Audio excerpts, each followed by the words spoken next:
let's just get down to it. I have so much to talk about today. I want to cover conference. It was really, really good this time. It's always really good, but this time there was something about it that was just amazing.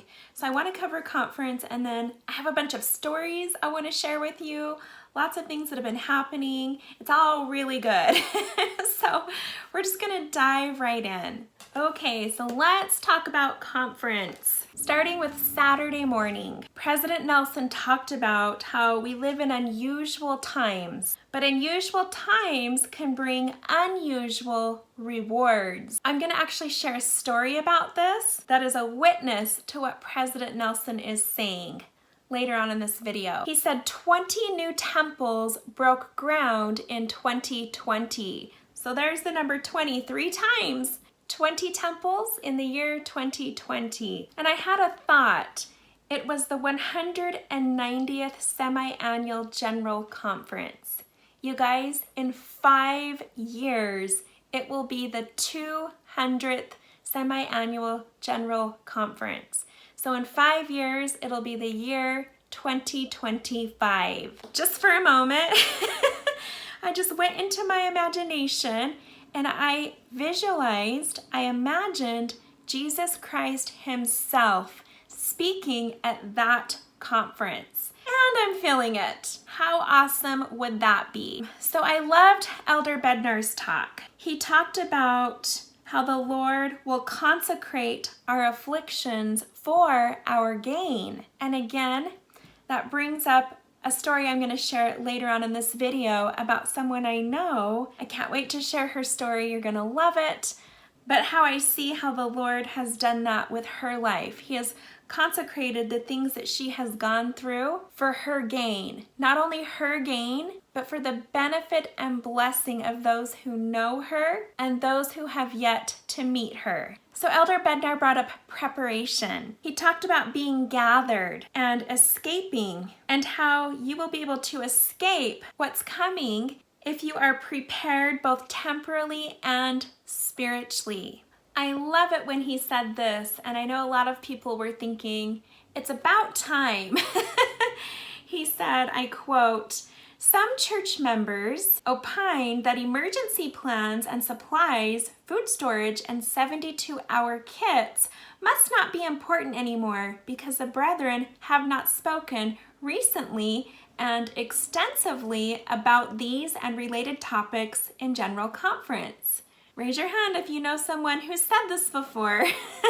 But repeated admonitions to prepare have been proclaimed by leaders of the church for decades. The consistency of prophetic counsel over time creates a powerful concert of clarity and a warning volume far louder than solo performances could ever produce. And I love that he brought up the parable of the 10 virgins. We're going to talk about that a little later on in this video. But Elder Bednar also counseled us to press forward in steadfastness. And he said this, "We are witnessing an even greater movement toward polarity. The middle ground options will be removed from us as Latter-day Saints. The middle of the road will be withdrawn. If you are treading water in the current of a river, you will go somewhere. You simply will go wherever the current takes you. Going with the stream, following the tide, drifting in the current will not do. Choices have to be made. Not making a choice is a choice. Learn to choose now." Powerful. I've talked about that in past videos, in past blog posts, and even in my story that I'm going to be sharing later on in this video. I don't think he could have said it any better. He talked about polarization and how there's no longer that gray area. You're either black or you're white. And those two sides are pulling even further away from each other more than they ever have before. And we see that right now in our country, the different ways that it's being divided so quickly. And when he said you can't have one foot in the gospel and one foot in the world, it reminded me of that meme, here it is, that I created about Halloween. how we can't live that way anymore. We can't be of the gospel of Jesus Christ and dress ourselves with the appearance of the world. It's got to be one or the other. We have to be distinct. We have to stand out. We have to be different. We've got to quit trying to blend in and be the same because we want to be likable. We want people to feel that we're relatable. We were never meant to blend in with the world. Our destiny is to be different, to be a bright light and stand out. And truthfully, that's what giving up Halloween has done for me and my family. We are different. We're one of the very few people in my ward, in my neighborhood, maybe in my state, who has walked away from that holiday and from those traditions because we recognize it as something not of the Lord, not of His kingdom, something that won't be celebrated during the millennium because everything about it celebrates darkness and evil and the adversary. It's His holiday. He's been fooling people for centuries. We finally woke up a few years ago and recognized his tricks, his tactics, and we said, no more. That's what Elder Bednar is talking about, setting ourselves apart from the world. And I have written in here, this year, 2020, was the pop quiz preparing us for next year, for 2021. I know a lot of you feel the same way. We've talked back and forth, and we all feel that 2020 is the practice for whatever the Lord has in store for 2021.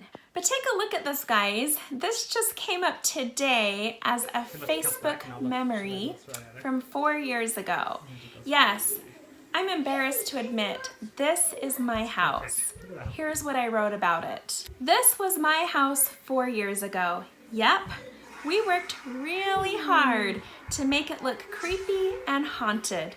Inside and out, every window. It made us proud.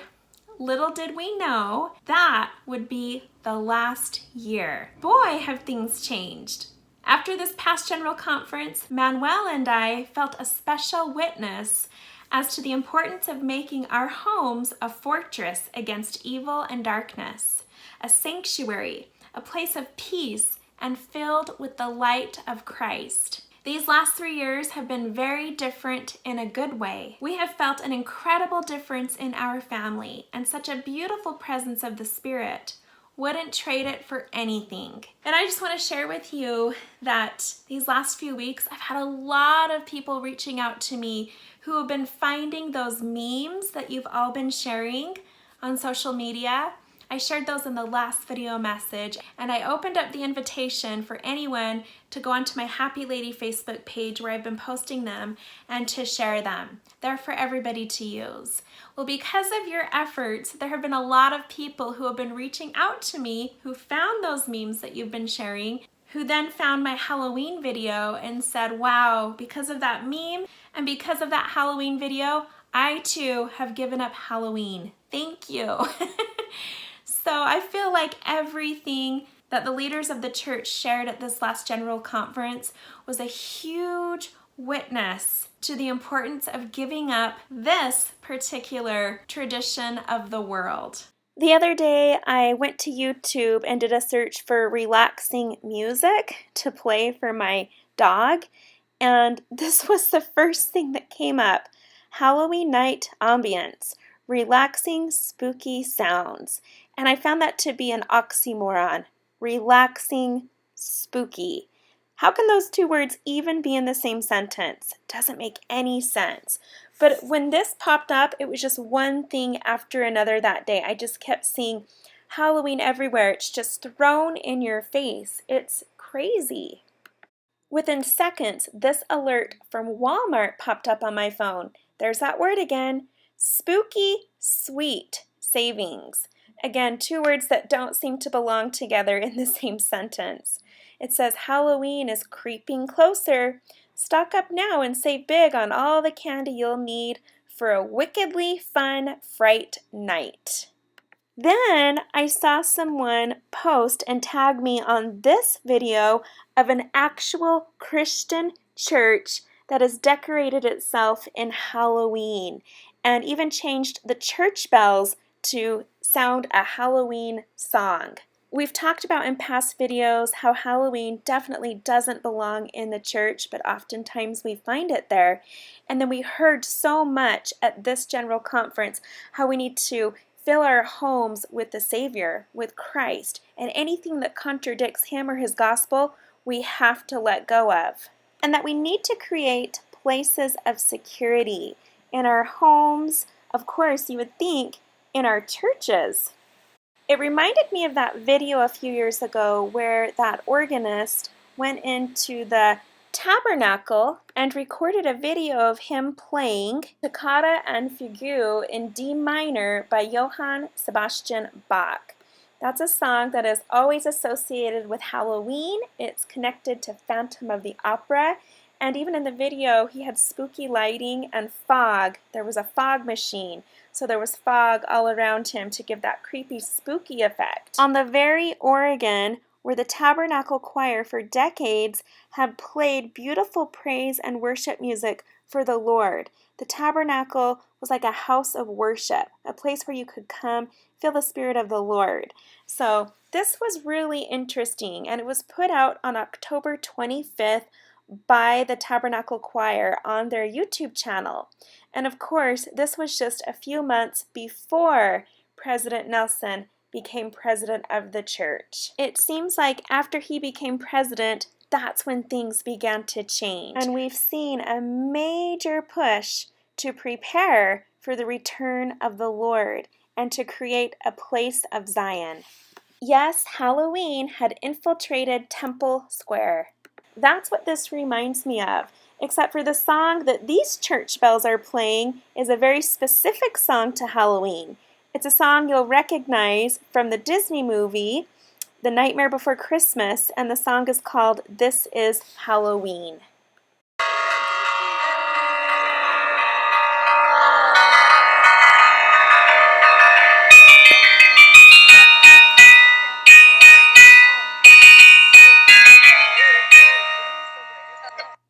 But 3 years later, from when I first shared this message, it's so awesome to see how so many people out there, so many of you, are recognizing that something about this isn't right as well.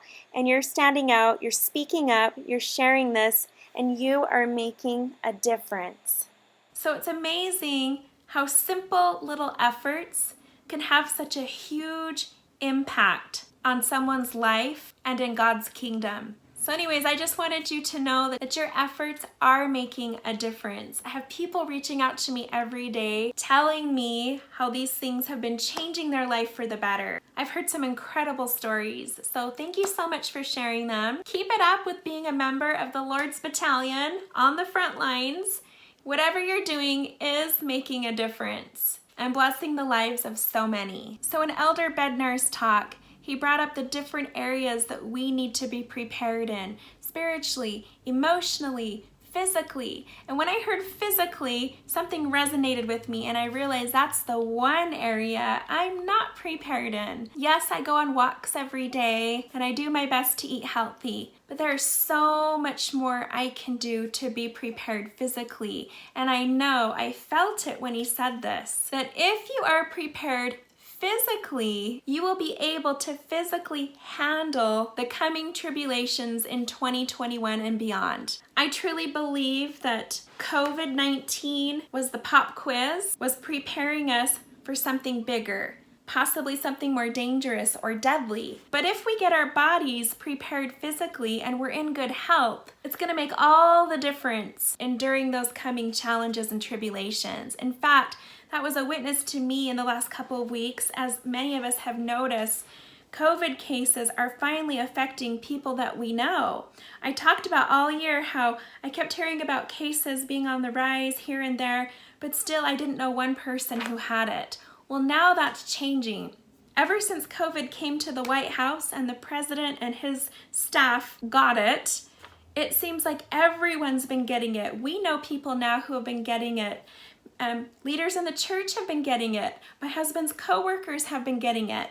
And we notice that all of the people who have poor health, who extremely struggle with their weight and have very challenging eating habits, little exercise, whatnot, Those have been the people who have gone to the ER, who have really been struggling with this. We noticed all of the people who are physically fit and have really made an effort to be physically prepared were able to better handle and deal with COVID-19. It seemed to be that way with the majority of the people that we know who contracted it. So I felt that that was so important. So I decided the next day, the day after conference, I would take my doctor's recommendations and begin keto. And I've stuck to it ever since. I've been losing weight. I feel really good. And I've noticed a huge difference in my life just from preparing in this one area that I've always neglected. I feel that by finally taking care of this area of my life,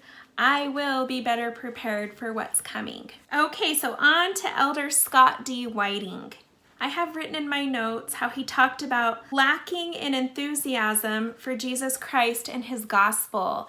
Whoa, this has so much to do with the story that I'm going to tell you later on in this video. It's like this story that I'm saving up for the middle of this video is a huge witness to all the messages that were shared at General Conference. Because this amazing person I'm going to tell you about in this story is an incredible example of enthusiasm for Jesus Christ and for his gospel. So he talked about how we need to have the desire to be like him. He said, you are good enough and you are loved, but that doesn't mean you're complete. I loved that. Okay, Michelle Craig spoke and she talked about trusting God's timing to see who God is and who we are. Trust your identity. I think that's so important, especially for people who struggle with their identity. They struggle with who they are and where they come from. She's saying, trust your identity. And remember, what's our true identity? We are sons and daughters of a living God. We are the offspring of a God. And she brought up, what lack I yet? We need to look at people as individuals and see them through the eyes of God. See them how he sees them. We need to see deeply. And when we do this, it will help us develop the kind of love that he has for his children. We can know that kind of love and feel that kind of love also towards his children. Okay, then Quentin L. Cook. As you can see, I put a big heart next to his name because this was an amazing talk. And this leads into the story that I keep promising you I'm gonna share.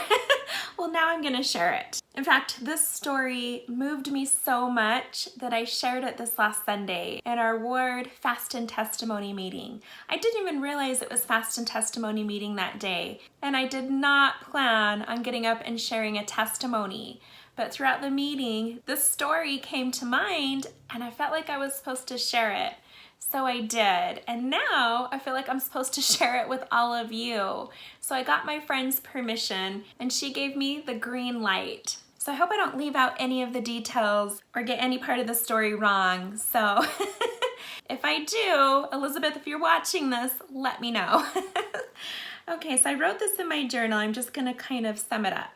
But pretty much, I think it was at the beginning of this year, I got an email from someone I had never met before. I think I shared a little bit about this in past videos, but here's the full story. So I got an email from a woman who lives in Arkansas. She said she had found one of my videos from my YouTube channel and she realized how happy I was and she asked me, are you LDS? Is this what I'm missing in my life? That opened up a conversation which led to a friendship which led to so much more. So I asked her if we could FaceTime. She said yes, so we got on the phone and I got to meet her face to face and I let her just ask me whatever questions she had about the church, about the gospel, and nothing off the table. She had lots of questions. I did my best to answer every one and we just stayed in touch throughout the months.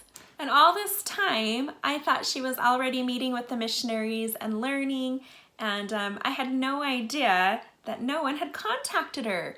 So months went by and she reached out to me one day and she said, hey, I did what you said way back when and no missionaries have ever contacted me. I was surprised when I heard this. So I contacted the missionaries myself.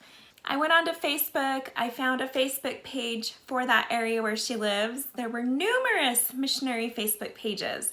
I contacted the admins for all the Facebook pages, and I think I contacted the mission president and a missionary couple, and I did this all through Facebook, and a few days went by and I didn't hear from any of them. So I was talking to my sister, and she said that her son, who's serving a mission in North Dakota, would be more than happy to meet with my friend and teach her the lessons, and that missions were changing, and this is the norm. This is what people do. Missionaries teach through Zoom calls, and it doesn't matter where you live. They can teach anyone, anywhere. I talked to my friend, and she said yes. So my nephew, who's serving in North Dakota, contacted my friend who lives in Arkansas, and they began those gospel lessons. And I got to join in on one of those calls. It was so awesome.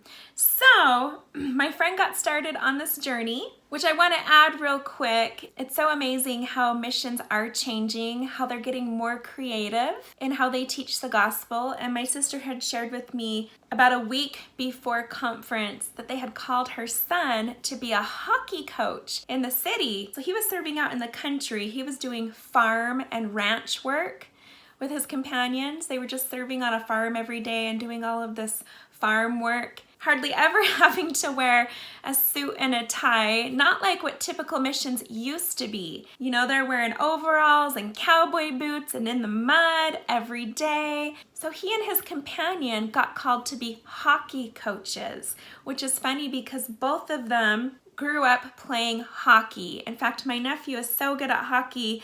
If I remember right, he got offered not a scholarship. He got offered to play, I think, semi-professional for a team, I think in Boston. Anyways, he's really good.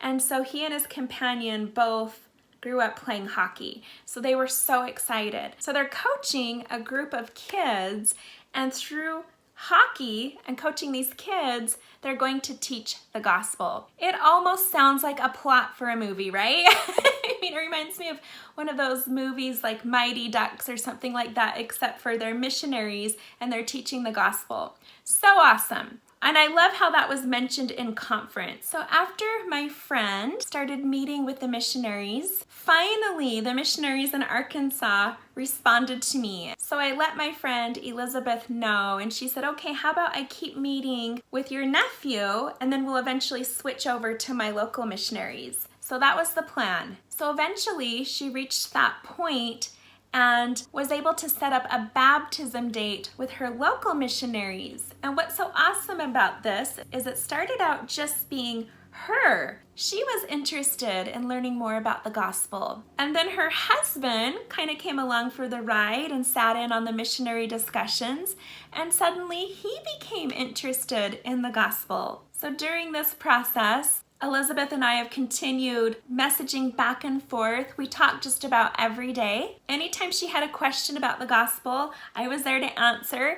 And it's funny because she had some really good questions that I never even considered would cause confusion to someone who isn't a member of the church. I never even thought about it.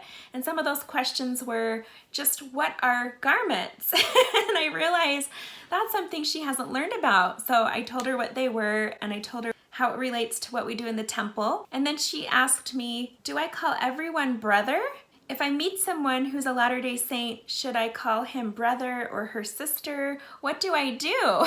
So I had to explain, we don't always do that, but yeah, in our own little communities, in our wards, in our neighborhoods, we'll call someone brother or sister, but a lot of times we just call each other by our first names because we're all friends. But I told her there's other titles. There's brother and sister, and then there's elder and president. So I explained that to her, but I never thought about how that might be a question for someone, She asked one day for some music recommendations, so I put together a playlist on my YouTube channel of the Tabernacle Choir and other LDS classics, and I sent that to her. And then one day she reached out to me and said, how do I get a Book of Mormon? And I thought, oh my goodness. We have failed big time. To think that all this time she had been reading the Book of Mormon online, but didn't actually have her own physical copy of a Book of Mormon. So I said, let me take care of that for you. So I put together a package for her, and I went to Deseret Book, and I wanted to get her a set of Burgundy scriptures, but they told me that they've stopped making those, that they're not in production anymore. So down at the very bottom, I saw one set left. It was a quad. So all the books in one set. So I grabbed it. When I picked it up, I saw that it had another name engraved on it, and that person had returned it, so they were reselling it. So I thought, oh, I want to get this, but it has someone else's name on it. And so that's when they told me that they could put the gold strip over that and re-engrave a new name. So that's what I did. Some of the things I wanted to get, they didn't have. So I went over to the DI and I found some DVDs and miniature children's songbooks. So I got some extra books and some extra Book of Mormons for her husband and her kids, and I put it all together in a package, and I threw in some treats and I sent it off to her.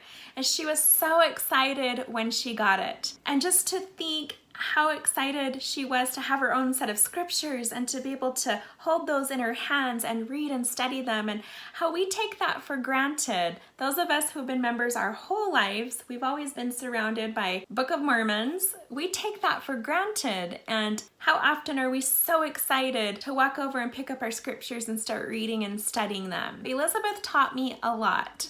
So the day that I was going to have her scriptures engraved, I messaged her, and I wanted it to be a surprise. I didn't want to give it away, so I just kind of said, oh, hey, I was just curious. What's your middle name? I'm guessing it's Marie. And she wrote me back and said, no, it's Renee. And then she began to tell me how much she dislikes her name. And she told me that she had a very bad childhood. So whenever she heard her parents say her name, it angered her. She just had a lot of negative feelings and emotions attached to her name because they named her. And so she hated hearing her name growing up. She's never shared with me the details of what happened to her as a child, but I do know that she no longer has any contact with her parents. That's been a really hard issue in her life that's caused a lot of pain. And so she said, you know, someday I actually want to legally change my name. Until then, I guess I'm just stuck with my name, and I don't know if I'll ever actually get around to legally changing it, but I do not like my name. I hate hearing it. Well, I thought I might convince her about her name. I decided to look up the meaning of her first and middle name, and here's what I found. Now get this. The meaning of her first name is Hebrew for God is my oath. In other words, I am pledged to God. I am devoted to Him. And then the meaning of her middle name is born again. And I felt it from head to toe, and I thought, whoa, she's on this path to being born again and to making an oath or a covenant with the Lord. How fitting is that? So I shared that with her, but it didn't change her mind. She still doesn't have the best feelings when she hears her name. And so I thought, oh, I don't know what to do then. I don't want to engrave her name on her scriptures, and then every time she looks at her scriptures and sees her name, she has a negative feeling about the scriptures. So I thought, what do I do? And then the thought just came to me to replace her first name with sister. So sister and then her last name. So I wrote a letter to her that I put in the package, and I just said, you know, when you get baptized, you end up joining a family. You know, your ward is your family, your stake is your family. You end up joining a family and you become a sister. So I thought that was fitting to have that engraved on her scriptures. So again, we talk just about every day. We share things with each other. We talk about our families. We share recipes. And she told me one day, you know, I really feel drawn to Utah. I really feel like we're supposed to move to Utah. But then she said the time wasn't right, but it was still on her mind. So I reached out to her and I invited her to watch General Conference that coming weekend. And I told her how it's Saturday and Sunday, morning session, afternoon session, and how awesome it is and kind of what to expect, and sent her some of my favorite past General Conference talks. and she ended up watching it all weekend.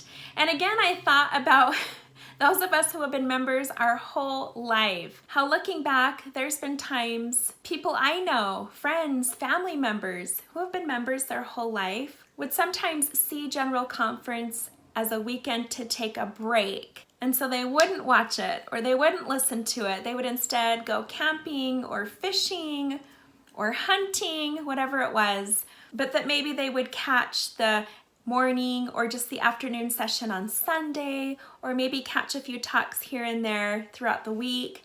But there were a lot of people who never took it that serious, never were really that excited about it. So again, Elizabeth is such a great example of someone who's on fire, not only for the Word of God, but for the restored gospel of Jesus Christ, for that fullness. And she watched all of it and she loved it. And I think about people in my own family who fall asleep while they're watching it. They don't take notes. They don't really listen. I think Elizabeth is an amazing example for all of us. And during this time, she decided one day she was going to start doing genealogy. So she signed up, got an account, and I think if I'm telling the story right, she only knew about a few generations up into her tree, like grandma, great-grandma, but after a few generations, she really didn't know where she came from. So I remember that morning as we were talking, I said, yeah, one day I got so into it, I was able to trace my tree all the way back to Adam and Eve, and that's such an awesome experience. And I said, I think I made a video about it. If I can find the video, I'll send it to you. Well, I got busy that day and I never had time to look for that video. But by the end of the day, she told me, I did it. I traced my entire family tree back to Adam and Eve. So she was dedicated. She devoted a whole day to her family tree. It was life-changing for her. She said, oh my gosh, it's so amazing to learn where I come from. I used to hate that side of my family, and I used to not be proud to come from my family, but now that I've learned who we truly are and who we descend from, I'm honored. It's amazing. It's been so healing for me. And again, what a great example. I know so many people, especially in my family, who have been members their whole life, but have never once tried to do genealogy or have explored their family tree. So here again is someone who's on fire for it all. And that's how we all should be. I'm getting my spirit bumps right now. She just messaged me with something awesome, so I have to sneak this into the video too. Recently, she asked me, she said, do you have any ideas of a degree that I could pursue, a program that I could pursue that would benefit the church? And I thought, oh my goodness, that is so awesome. I mean, that's something we covenant to do, is to use our time and talents and resources to help build God's kingdom. But how often do we pursue our own interests, our own will? I just thought it was so awesome that she wanted to know what she could go to school for that would benefit the church. And so she just messaged me right now and she found a program.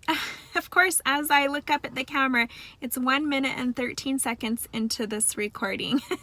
113. But anyway, she just found a program, a genealogy program. They have one at BYU and it's all online, and she's very interested in looking into that. I think that is so awesome. She's just so inspiring. I mean, I'm just excited to see the things that she's going to do for the Lord and for the church. So super awesome. And then one day she asked me a question and she said, my husband and I noticed while we were watching General Conference, everyone's so beautiful and everyone seems so thin. I didn't see any overweight people. Are you allowed to get a temple recommend if you're overweight? And I thought, wow, see, these questions I just don't think of. You just have no idea what people are thinking who are just first learning about the gospel. You just have no idea. So I explained to her, trust me, there's plenty of us who are overweight. I said, myself included. I actually just met with my doctor a couple weeks ago, and though all of my health numbers are great, he did a gazillion blood tests and found nothing wrong with me. He said all my numbers look great and healthy. but I'm about 35 pounds overweight, which I knew. He suggested that I go on keto, which is what he does. For him, it's a lifestyle, and he plans on doing it his entire life. And of course, he looks amazing and healthy. That's a whole nother story. But I told her, see, I'm not physically perfect. There's a lot of us who have work to do physically, but it was a good open door to talk about the word of wisdom. And I told her about the word of wisdom and how we don't drink coffee, we don't smoke. We're encouraged to eat healthy. And I shared that with her, and she said, well, we also noticed that all the men are clean shaven. No one has a beard or a mustache. Is that a requirement as well? And I said, well, that's a good question. And I said, it's pretty much between you and your bishop, but generally when you get called to be in a leadership position in the church, that might be something that your bishop or your stake president asks you to do. But I said it's mainly just a culture thing, because prior to the 1930s, all the prophets and apostles had beards and mustaches. And then things changed and now everyone's clean shaven. But not everybody. I said you can still have a calling and have a beard or a mustache. I said it's something I never really think about. But there are people in my ward and in my state who have facial hair, and it's not a problem. And so I just thought it was awesome that her husband was willing to be clean shaven if needed. It's just amazing at how willing they are to do everything that's asked of them or required of them on this journey, how they're so willing. I keep trying to shorten this story, but it's hard to do. So during this time also, Elizabeth found out one day that I don't celebrate Halloween. That's not church doctrine or policy. That's just something that our family personally decided to give up a few years ago. Most of you know, and I have a lot of friends and family who have joined us and have also given up Halloween. And when she took notice of this, she decided just like that, she was going to give up Halloween too. And I want you to know that this shouldn't have been easy for her to do, because Halloween was one of her most favorite holidays. She had said all year that she couldn't wait till October. She was so much looking forward to it. It's her favorite time of year. Just all the things that she loves about Halloween. And I remember she even had on her Facebook profile picture a man in a suit with a jack-o'-lantern for his head. So she really loved Halloween. And so just like that, in a day, she said, we're done. She gave it up. She dropped it. And she changed her Facebook profile picture. And I just was amazed at how many changes she was making in her life and how much she was willing to sacrifice to know the Lord, to have the Spirit in her life, to have that light of Christ. How she was willing to give it all up for Him, for the Lord. And how there's so many of us who have been members our whole life who can't give up these things, don't want to sacrifice them, don't want to be put out of our way or to have things become inconvenient. We want things easy. We want to have one foot in the church and one foot in Babylon, and how there's so many members who live that way. I've talked about this in past videos, how they just sort of live on the fence, one foot on both sides. But not Elizabeth. She wants all in on the right side of the fence. She doesn't even want to dangle her toe in Babylon. And that just amazed me. She is such a huge inspiration to me and my family. And I know so many other people who are going to watch this video and hear her story and also be inspired. So then she told me one day, she said, yeah, my husband, when he found out about the word of wisdom, he gave up coffee just like that. She said, ever since I've been married to him, ever since I've known him, he has always drank about 10 cups of coffee a day. And when he learned about the word of wisdom, he gave it up just like that, cold turkey. And it had already been a few days, and he still hadn't had a drink of coffee. Again, I thought, wow, this family is amazing. The future of the church, the future of the gospel is in such good hands. I just feel it so strong that all of these last days converts that are coming into the church are on fire for the gospel. They are all in. They are going to make some powerful leaders. They're going to make powerful strides in the building up of God's kingdom. And it's just amazing. It's just unlike anything I've ever seen before. It's so inspiring. Again, I thought about people who have been members their whole life, who have these habits that really do go against the word of wisdom, but they're not willing to give them up. They're not willing to try. And here's this family who's giving it all up, who's putting it all on the altar, and they are all in 100%. Anything that's asked of them, their reply is, yes, Lord.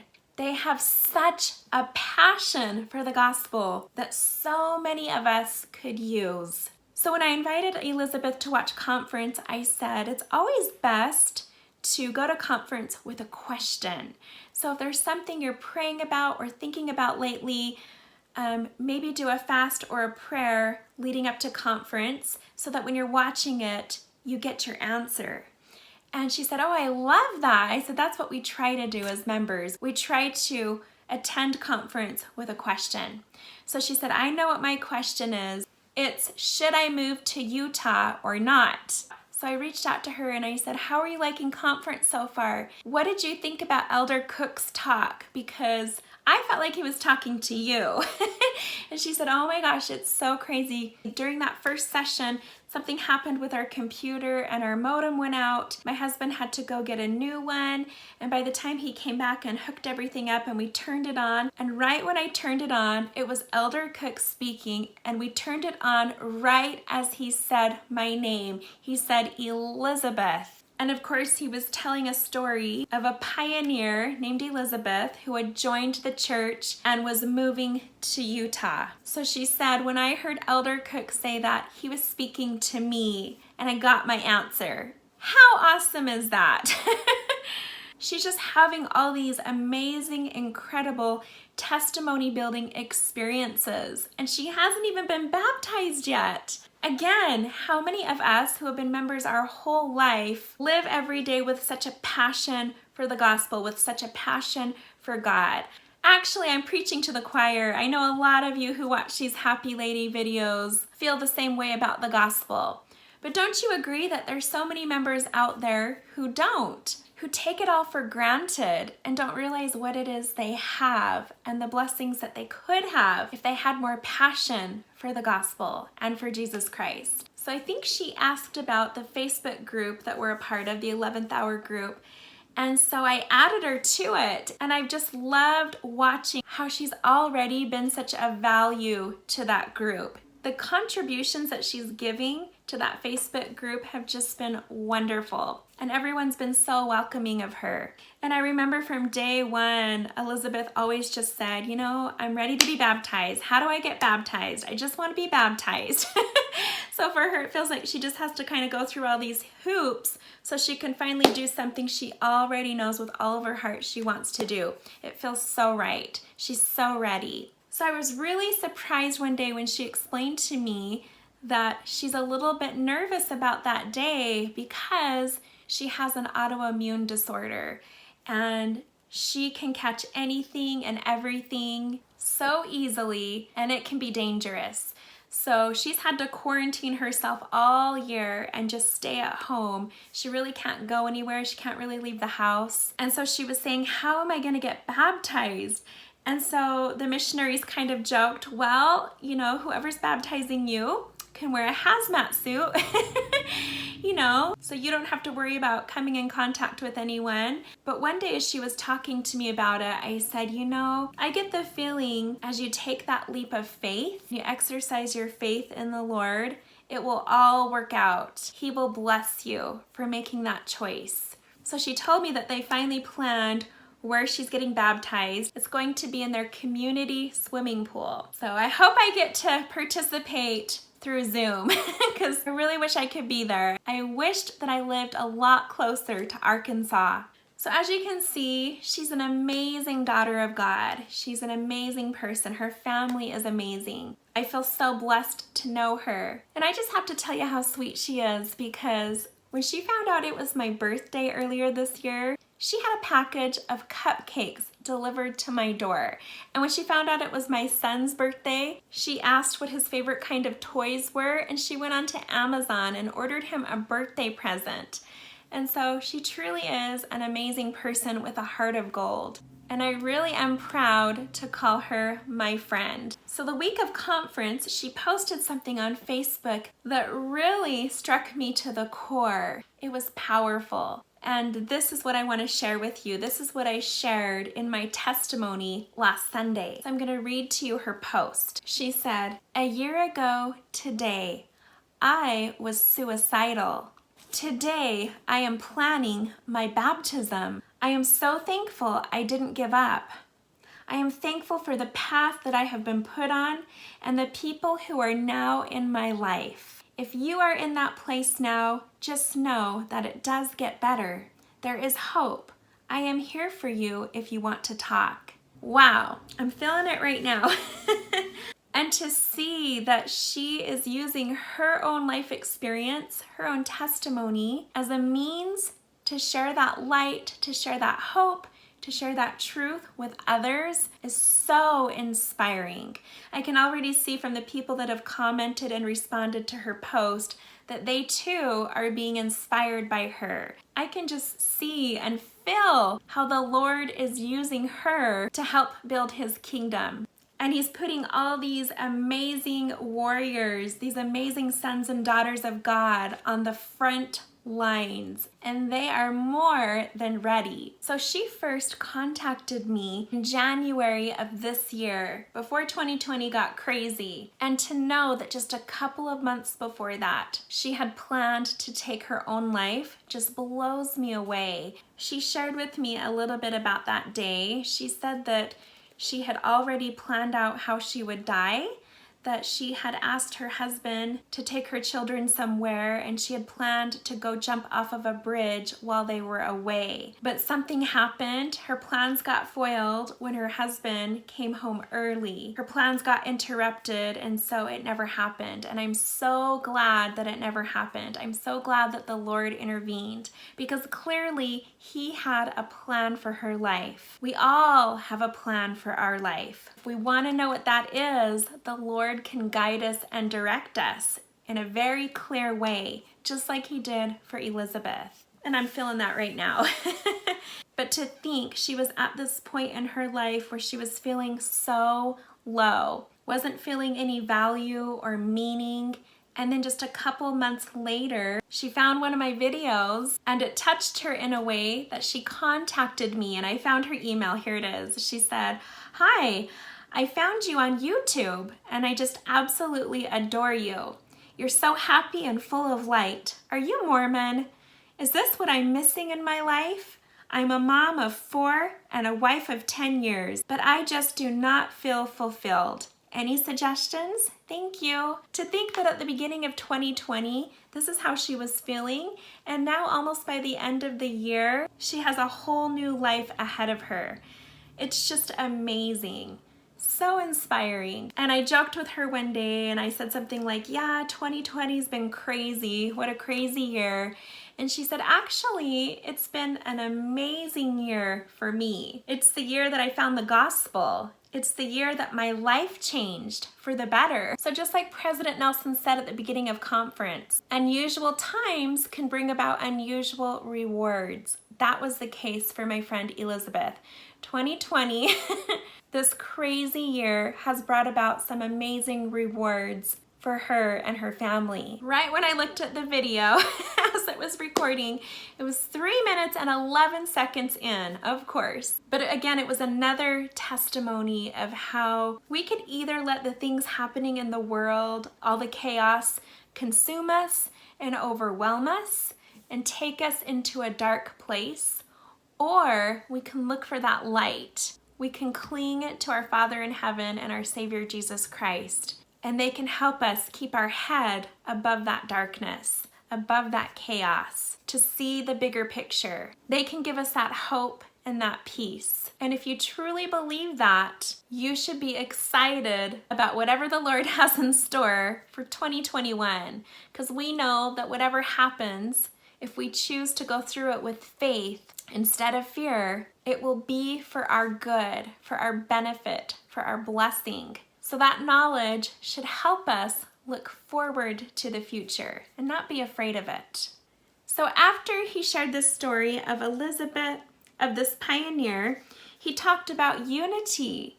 And he said unity happens through respect. When you have love, there's no contention. And he talked about the 200th year after Jesus came. So 200 years after Jesus visited the Nephites, the people were no longer in unity. I don't know about you, but I'm feeling it right now.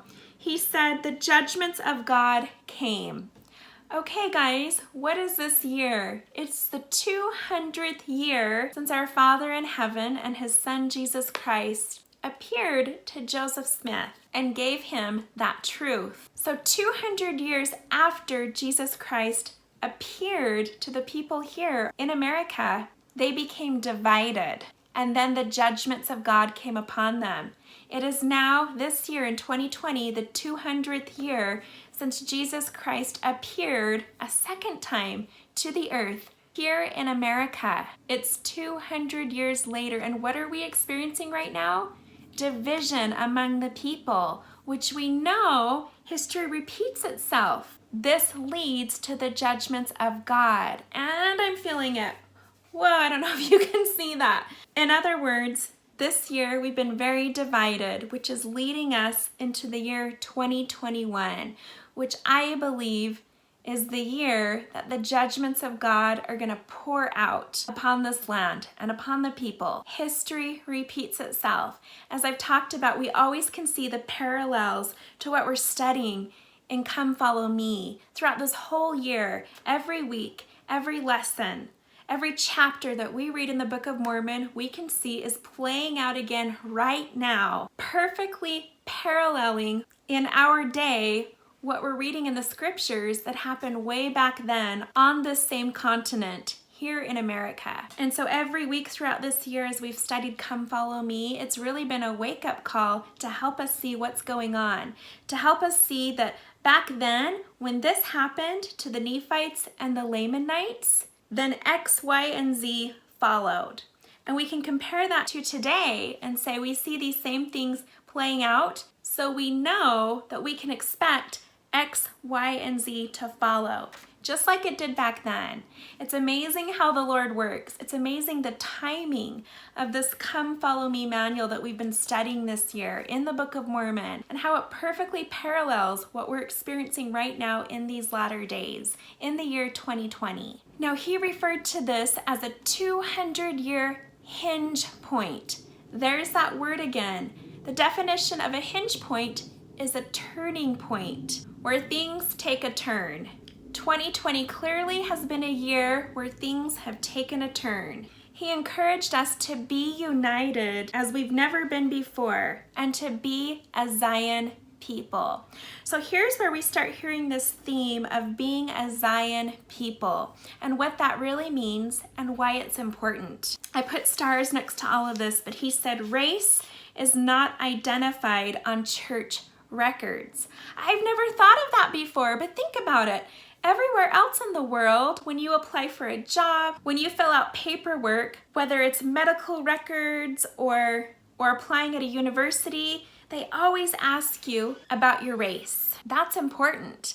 But Elder Cook is saying race is not important in the church. It's not even identified on your church records. When your church records get transferred every time you move, the new bishop that receives your record has no idea what race you are, because it's not important. It's not how we identify each other. It's not our identity. He talked about persecution. He talked about when the saints moved to the west to escape persecution. He talked about how Paul in the New Testament asked the saints to leave behind their culture that conflicts with the gospel. There it was again, another witness to letting go of Halloween, leaving it behind and walking away and not looking back. He said, leave behind the culture of the world. That's how you create Zion. Again, I can guarantee you, I can say with complete confidence that the homes in the neighborhoods of Zion and in the city of the New Jerusalem are not going to have Halloween decorations in their house, on their front doors, or on their porches. They're not even going to celebrate that.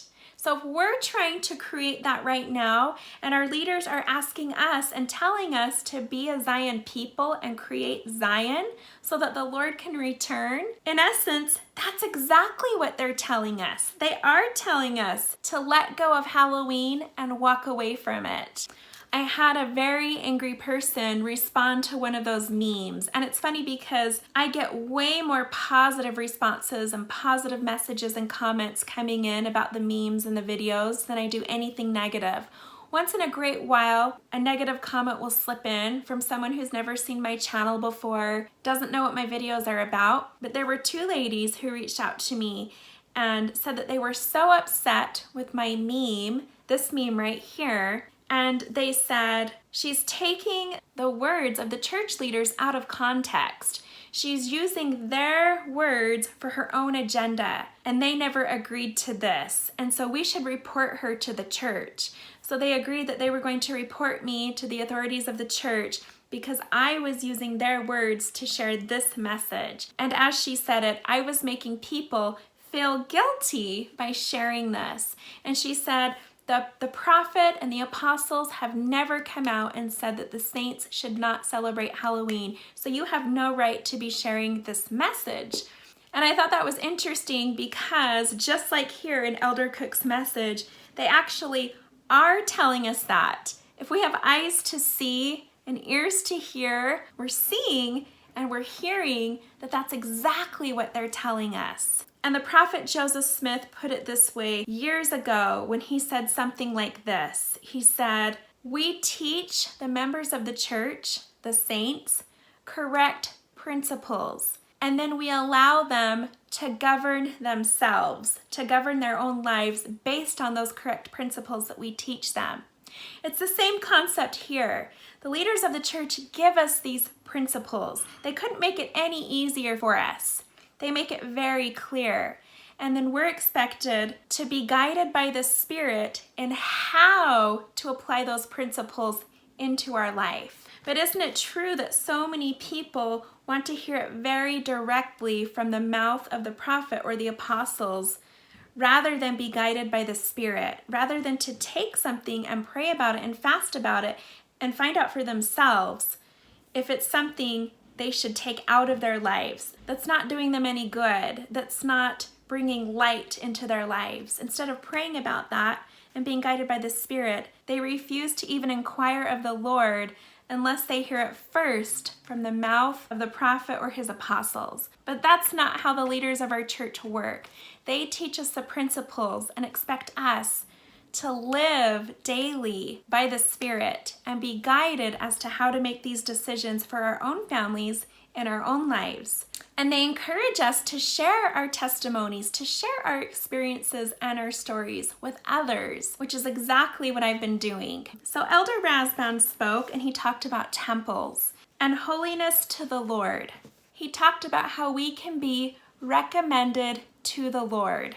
And he emphasized that you need a current temple recommend to stay on the covenant path. I talked about this in a recent video where I said I felt that that was something right now that a lot of us were forgetting to do, and we were forgetting how important that is because the temples are closed right now. So because they're closed and we're not using them, we forget to check the expiration date of our recommend and keep it current. But how important that is, how that's such a protection for us and a door of opportunities with the Lord when we keep that recommend current. And how easy it is to stray off the covenant path when you're not living a life that would allow you to keep your temple recommend. And when you're not interviewing yourself on a daily, weekly, monthly basis to make sure that you're still on that path. It's a protection from the adversary. And he said it's a promise that the Spirit will be with you. He said you will feel renewed as you strive to do this. President Oaks went on to talk about loving our enemies. I'm scarce on time with this video, so I'm going to skip through some of these and just share the highlights. So on to Elder Christopherson's talk, and let me just say, yes. I was amazed that there were so many people who didn't understand his talk and they were offended by it. In fact, a lot of people who were already hanging on the edge with their testimony and sort of looking for a reason to be done with the church used Elder Christopherson's talk as that reason. I was completely shocked because I thought this was an amazing talk and that this was an amazing conference overall. But I saw, when it was all said and done, people on Facebook who were so angry and upset and offended. They had that spirit of offense and anger, and they were blaming it on Elder Christopherson's talk. And they were saying, you see, he's clearly not being led by the Spirit on this, which means that the leaders of the church are at fault, that they have fallen away from God. They're no longer being led by him. And so the church is in apostasy. I'm done. I'm out. I'm leaving. I will point out that a lot of these people who were having these conversations and expressing these feelings are current followers of many who have been excommunicated by the church. Denver Snuffer, Mike Stroud, Julie Rowe, Chad Daybell.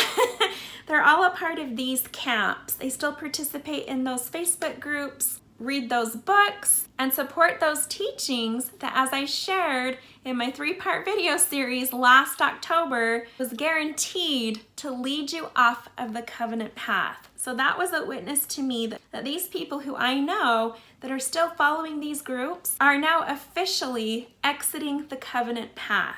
These are the people that are focused on and sort of have this obsession with the baptism of fire and the second comforter. These are the people who are seeking after a second comforter experience, having supernatural experiences and encounters, like all of the guests on the Sid Roth show that we've talked about. These are people who are fans of that show, who are fans of these different camps of apostate people who focus on and obsess over the baptism of fire and having these out-of-body experiences and seeing the Lord face to face and being translated and all of that. They're so caught up in all of that that they're missing out on all the goodness.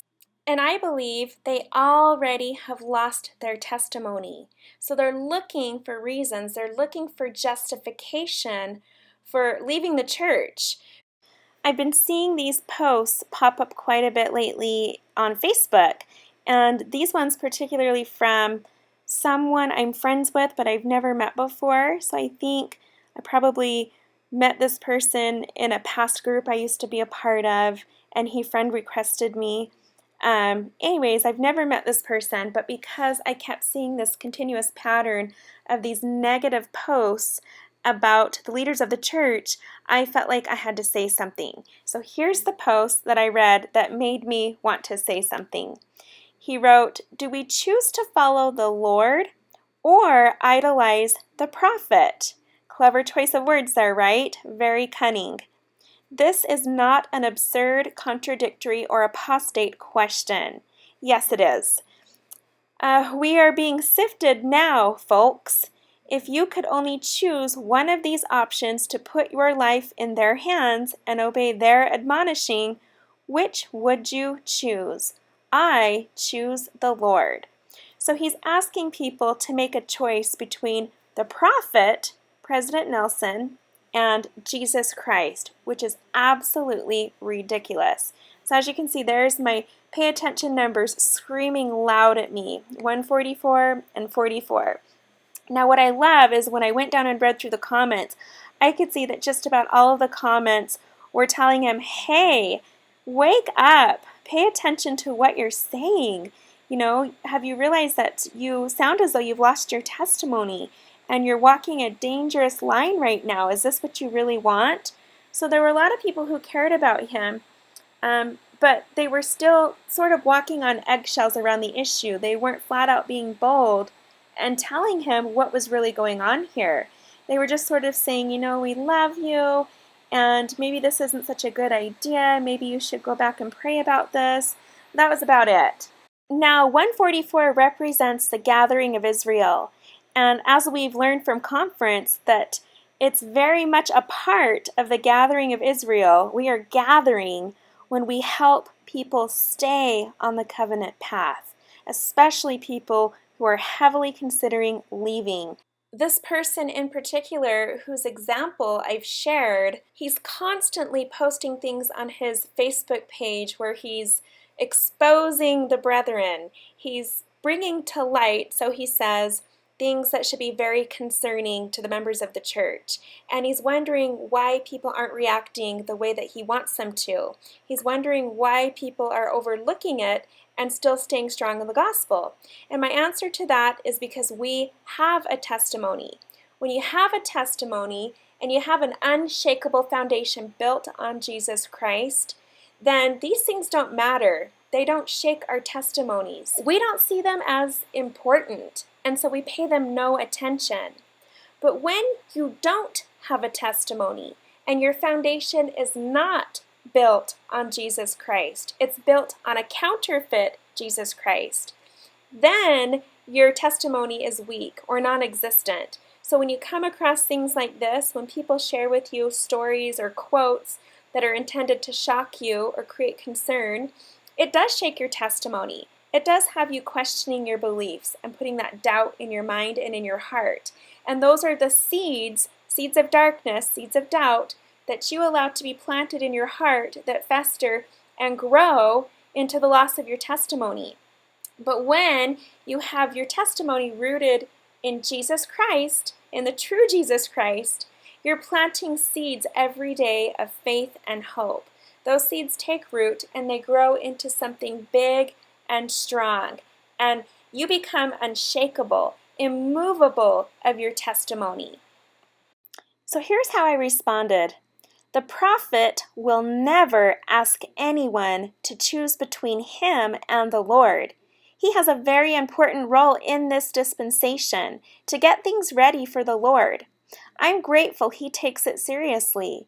It wasn't something he ever sought for, applied for, or asked for. He was called. You should read his biography. It will change how you feel about him. So he replied, I did, and I loved it, and that's why I'm confused and questioning. So I replied, the best truth I can offer right now is that confusion doesn't come from the Lord. And then I added, to suggest that we have to make a choice between following the prophet and the Lord is of Satan. That's his trick, and he's pulled so many away with it. I've seen it happen to so many. It's a lie. The prophet and the Savior are on the same team. So he replied, I'm not confused as to what the Lord is sharing with me. My confusion stems from why they are not sharing their supposed experiences as the scriptures teach. So he's saying, I want the apostles to share their most sacred experiences. They should be telling us if they are having experiences and encounters with the Lord. So he goes on to say, I can't see that they are, as the fear they share is greater than the faith the Lord teaches. So I replied, if you were hearing from the Lord, you wouldn't be confused. The Lord is pure clarity. I would be concerned about the voice you are listening to. So after I wrote that, there were other concerned friends who came on and commented and said, I agree with what Lindsay said. I would give the same advice. But then even some of those people went on to talk about how the quorum of the 12 apostles will eventually crumble and many of the apostles will fall away and be like wolves in sheep's clothing and lead many astray. And then we'll just have to, at that point, listen to the Lord and the Spirit to guide us through those times. So I just thought, oh my goodness, the one thing that a lot of these people have in common is they belong to those very groups that I warned about last October. Those very Facebook pages that support a lot of these teachings that not only go against the doctrines of the church, but are filled with a lot of people who are apostate and have openly left the church. You can't have a foot in these groups and a foot in the gospel of the Church of Jesus Christ of Latter-day Saints. You can't have both. And as you stay in these groups, you're going to see every day, you're going to be bombarded with all of these false doctrines and Antichrist-filled posts that are going to plant seeds in your heart that over time are going to destroy your testimony.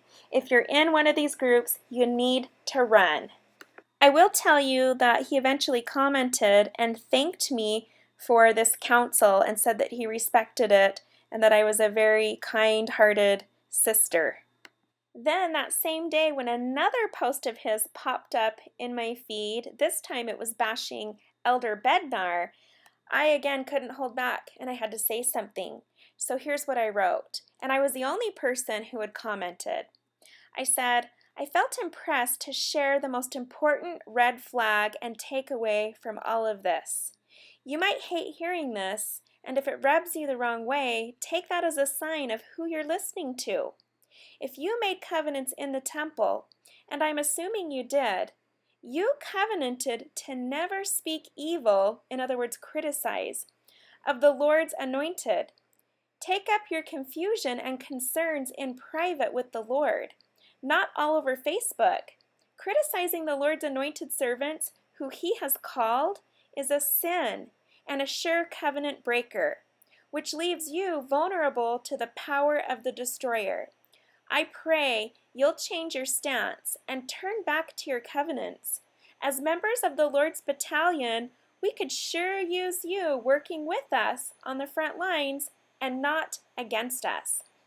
And this reminded me of that sifting. I noticed a lot of people that commented on his other posts talked about this sifting that was happening, and they're saying, you know what, it's happening with you. The tares are being sifted from the wheat, and you're a part of that process right now. But unfortunately, you're one of those tares, and you're bringing other people with you. And he even mentioned that in one of his posts. He said, the sift is happening right now, so who do you want to pick, the prophet or the Lord? Anyways, people ended up commenting after I did. They saw my comment, and it's sort of like it lit this fire in other people. And suddenly they were feeling brave and confident enough to speak up and say something. And I saw that the comments became more bold. But what a witness that we have to speak up. We have to speak up. We have to say something. We have to stand for Jesus Christ when no one else will. And we have to remember that those brothers and sisters who are on the covenant path, who are clearly leaving it, we have to do something about that too. We have to care about them. We have to throw out a life preserver.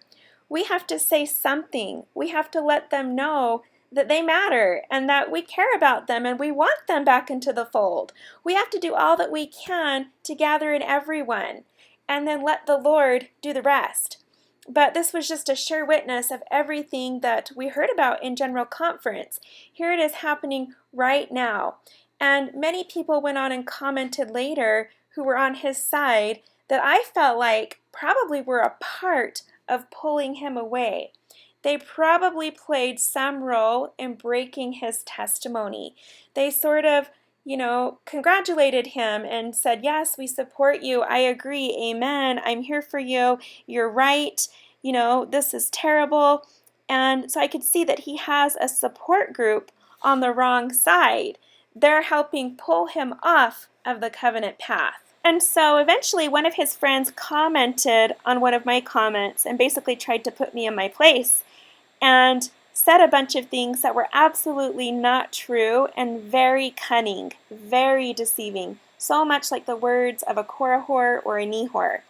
So I said to her, it's really important to look at the fruits of what you're doing. Are the fruits of what you're doing helping keep people on the covenant path? Are you making an effort to help people keep their covenants? Or are you making an effort to help people break their covenants and take them off the covenant path? Because that right there will tell you whose voice you're listening to. And after that, she never responded. But they used Elder Christopherson's talk as their reason. Now here's what he said.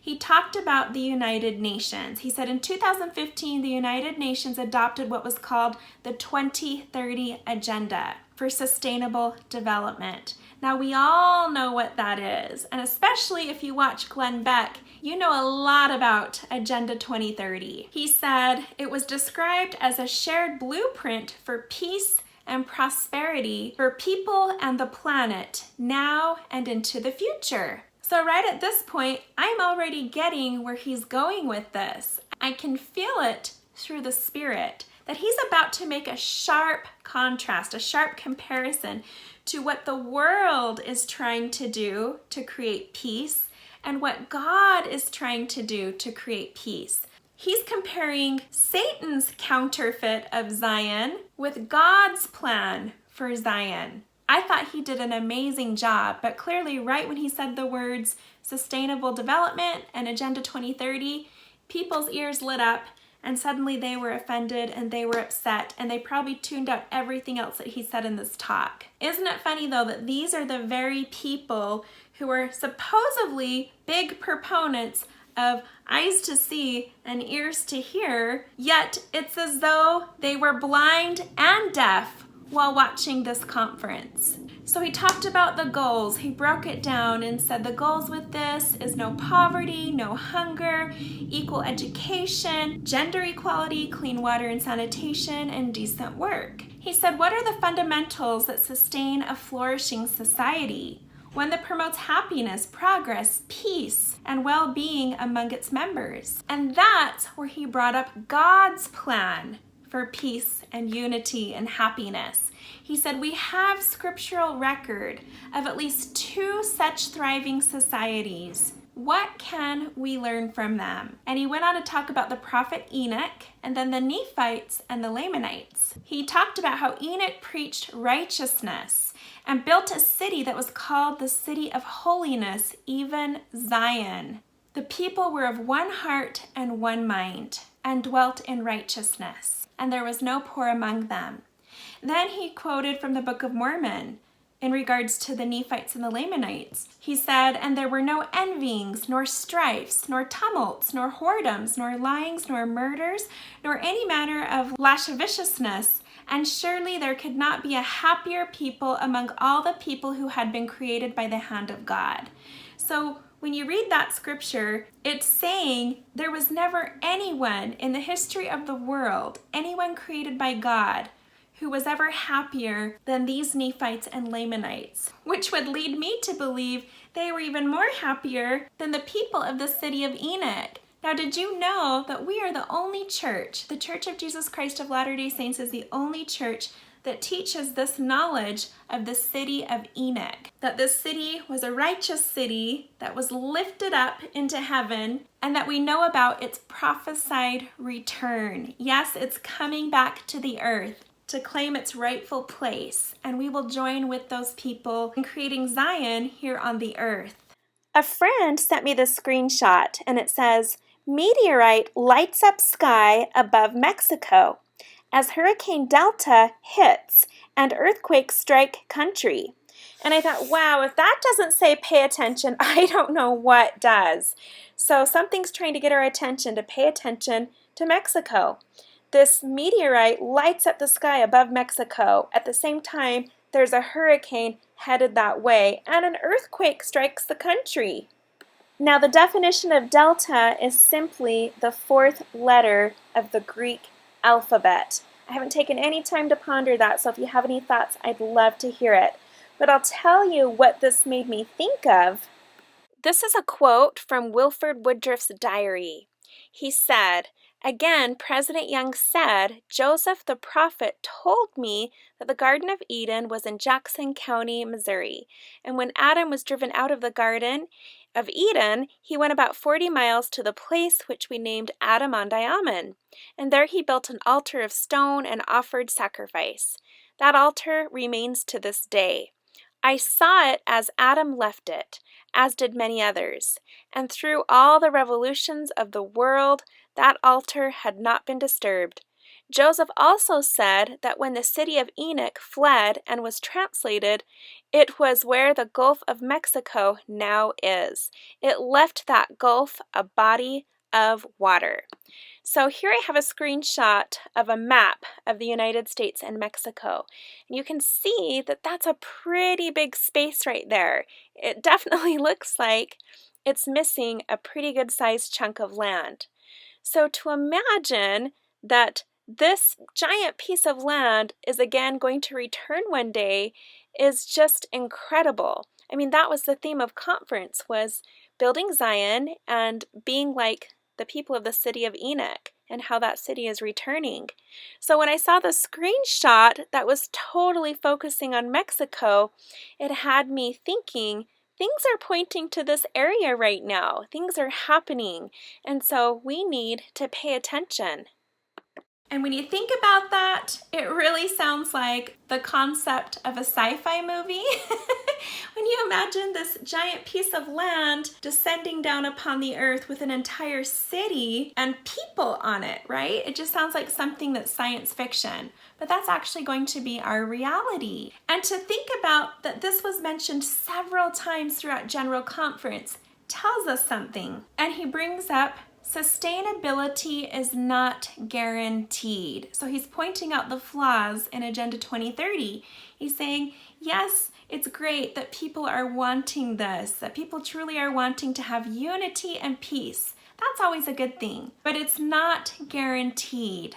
And it definitely is something that can't be forced on a society. And he said a thriving society can fail in time if it abandons the cardinal virtues that uphold its peace and prosperity. We know that from the Book of Mormon. He talked about how the people began to be divided into classes. They began to build up churches to get gain, and they began to deny the true church of Christ. And it came to pass that when 300 years had passed away, both the people of Nephi and the Lamanites had become exceedingly wicked, one like unto another. He goes on to talk about the institutions of the family and religion, how those two things are crucial for helping individuals and communities thrive. He said these virtues need to be rooted in Scripture, which include integrity, responsibility, and accountability, compassion, marriage, and fidelity, respect for others and their property, service, and dignity of work. Anyways, I thought it was an amazing talk. I absolutely loved it. Then on to Stephen Lund. Elder Lund talked about the sacrament and how important it is that the youth understand their identity. So there it is again, identity. We keep hearing that. Elder Gong talked about changing people from the inside out, one person at a time. We can become part of fulfillment of God's prophecy. That was actually in this week's Come Follow Me study. It talks about how we should ask ourselves, as we're reading about these prophecies that Jesus gave the Nephite people almost 2,000 years ago when he was seeing our day right now, how can we be a part of fulfilling those prophecies? W. Christopher Waddell talked again about preparedness. So we again see this reoccurring pattern and theme of preparedness. He talked about calamities and the Lord's counsel not to go to extremes in our preparedness, to be wise in our preparedness. And he said the Lord will provide for his saints. Elder Matthew S. Holland talked about repenting and avoiding suffering. William Jackson, I put a heart and a circle around his talk. He talked about learned cultures. So here again is this theme of culture. There was quite a few themes that repeated all throughout conference. So he talked about learned cultures. Sometimes they seem impossible to change. People feel they're letting down their family and their heritage. But he said we are all one in the gospel. And again, that made me think of Halloween. How I know that's a reason why so many people refuse to give it up, because they feel it's going to let down their family, because it's a tradition in their family. It has meaning for them and they have memories and all these traditions. And so if they walk away from that, it's like they're detaching themselves from their identity, from their family, and they don't want to let that go. He said, leave behind anything that is inconsistent with the culture of Christ. There it is again. I truly believe that when we hear these patterns being repeated, we can almost be certain that these are the kind of topics they talk about in their councils, in their meetings, when they meet together as the Quorum of the 12 and with the First Presidency. They're talking about these things. They're talking about how can we help the saints let go of the culture of Babylon and create Zion. How can we help them do that? That's so important right now.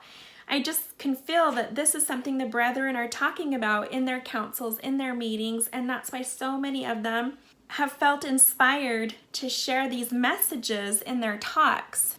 Elder Uchtdorf talked about having a firm foundation. He said, we will become better because of COVID, because of these challenges we've had in 2020. God has something in store. The righteous are not given a free pass, but He will not abandon us. Our best days are ahead of us. Then, of course, my husband, I just noticed this right now. He was writing this for me because my son fell asleep in my arms, so I couldn't write. Germany, Germany, Germany. Yay, from one German to another. That night at women's conference, this was amazing. In fact, I want to point out that my friend Elizabeth said this about women's conference. She said, oh my goodness, I just love the way that the church treats women. They treat them with such respect and give them so much value. She said, in every other church I've been a part of in my life, the only time women were valued or honored was on Mother's Day. That was it. She said, in this church, they play such a huge role. They have such an importance in the work. And I love that she noticed that. So Sister Eubank talked about unity. There it was again. We know this is a message coming from the top, coming from the leadership of the church, that unity is something that's so important right now. She talked about women can influence the prejudices of society for the better. It doesn't always have to be for the worse. We can influence it for the better. Sister Craven spoke of change. There it is again. Christina Franco talked about how Jesus heals the broken and lightens our burdens. So I don't know if anyone has taken notice of this, but ever since President Nelson became the president of the church, he has had the entire first presidency speak at every women's conference. Prior to that, before he became the president of the church, between the years of 2014 to 2017, it was Elder Uchtdorf, who was then President Uchtdorf, who spoke at every women's conference, and he was the only representative from the first presidency. I love that President Nelson brings along his two counselors, and the entire first presidency delivers a message at every women's conference. It sort of reminds me of, you know, when a woman walks into the room and all the men in the room stand to show respect. That's what this reminds me of, is these men, this presidency of the church, has such a respect for the women of the church. They want to show their love and support. And so rather than just assigning one of the brethren to go deliver a message to the sisters of the church, the entire presidency comes along and they each deliver a heartfelt personal message. I love that. But look at this, you guys. I found a message in the names of their talks in the screenshot. This is just on the church website. But in order, here it is. Sisters in Zion, be of good cheer. Embrace the future with faith. That's one complete sentence right there. It's an amazing message, and that sums up what they shared. But there was so much more.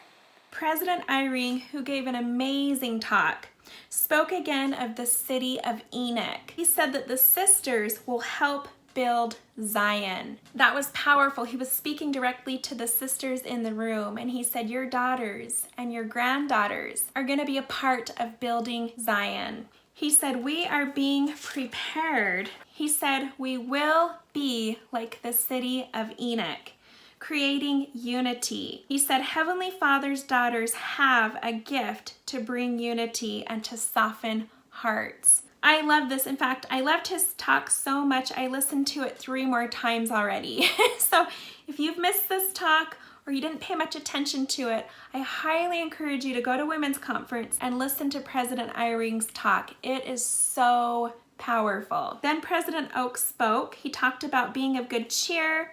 He said, after much tribulation comes the blessings. Opposition helps us grow. So again, there's this theme of the leaders preparing us for this coming opposition and these coming tribulations. I kept hearing the word tribulation. In fact, I wished I would have done a tally count of how many times I heard that word, but normally we hear the word trials or challenges. but this time they chose to use the word tribulations. So they keep talking about these coming calamities and tribulations, but how it's so important that we go through these because it will help us grow. It will help us become Zion. Then President Nelson spoke, and he talked about how we know that prophecy has told us that in this day, men's hearts would fail them. The elect would be deceived. We see that happening right now. He said, yet we are a remarkable dispensation / generation. If ye are prepared, ye shall not fear. I heard that more than once at conference. And I put a star next to this. He said to be temporarily prepared. Also spiritually and emotionally prepared. He talked about places of security in our minds and to never stop preparing. So President Nelson taught us a few things. He said, first, we need to create places of security. He said the home becomes the front lines of defense. Again, that reminds me of this time of year and how I've talked about how it's so important to help our homes become like a temple. I truly believe that as we sanctify our homes and make them a holy place unto the Lord, that's how we help create Zion. And so he said, yes, that's the first line of defense. Anywhere you can feel the presence of the Holy Ghost, create a home that's a place of security. Our children have to feel safe in our homes. If they can't feel safe in their own home from the temptations and the pressures and the darkness of the world, then they're going to look for it somewhere else. Second, he said, prepare your mind to be faithful to God. Our spiritual foundations must be solid, no cracks. We exercise our faith when we resist covenant-breaking influences. And someone pointed out to me when they heard that, they said, oh my goodness, that sounds like your message with Halloween. The more that you try to inspire people to give up Halloween helps keep them on that covenant path. Because I talked about in past videos, a lot of people I know who got really into Halloween, it seemed to pull them down this pathway of darkness in other areas of their life. And a lot of people that we knew ended up having relationship problems right after October that led to breaking their covenants and breaking up their families. And we've seen this time and time again. So he said, resist covenant-breaking influences, which the scriptures tell us to resist even the appearance of evil. Be immersed in the Book of Mormon. Life without God is a life filled with fear. Okay, and then third, he said, never stop preparing. It never ends, and that's part of enduring. Okay, Elder Ballard, he said, watch and pray always. He talked about the second coming. He said, America needs our prayers. Pray for the world. Pray in closets and increase your prayers. Sister Harkness talked about faith. Elder Soares talked about resisting temptation. Carlos Godoy talked about angels and new converts. I loved that. Elder Anderson talked about Jesus. I put a big star next to this talk as well. And prior to conference, Elder Anderson put out a video encouraging all of us to participate in this conference because everyone had really put the time into praying and fasting and being inspired for what they were going to share in conference. And so he felt that this would be a very important conference that you wouldn't want to miss. He had a really good message. He said, we need to be thinking and speaking more of Jesus Christ. He said, if the world is going to speak less of him, let's speak more of him. So then he quoted President Nelson, and this is so funny because I just put a screenshot of this exact quote in my last video message. And he said, true disciples stand up, speak out, and are willing to be different. That's how I felt about this whole Halloween message. It's caused me to stand up, to speak out, and to be willing to be different. Now I put a star next to this. He said, we care more about his followers than being liked by our own followers. That's how I feel when I share these messages and these memes. Instead of worrying about if it might offend a neighbor or if it might offend one of my acquaintances or friends on social media, I realize I'm sharing this because I care. I'm not worried about offending or being offended. I'm sharing because I care. President Nelson went on to give another great message. He talked about the gathering of Israel. He said that he had just learned from a recent conversation with a rabbi that Israel means let God prevail.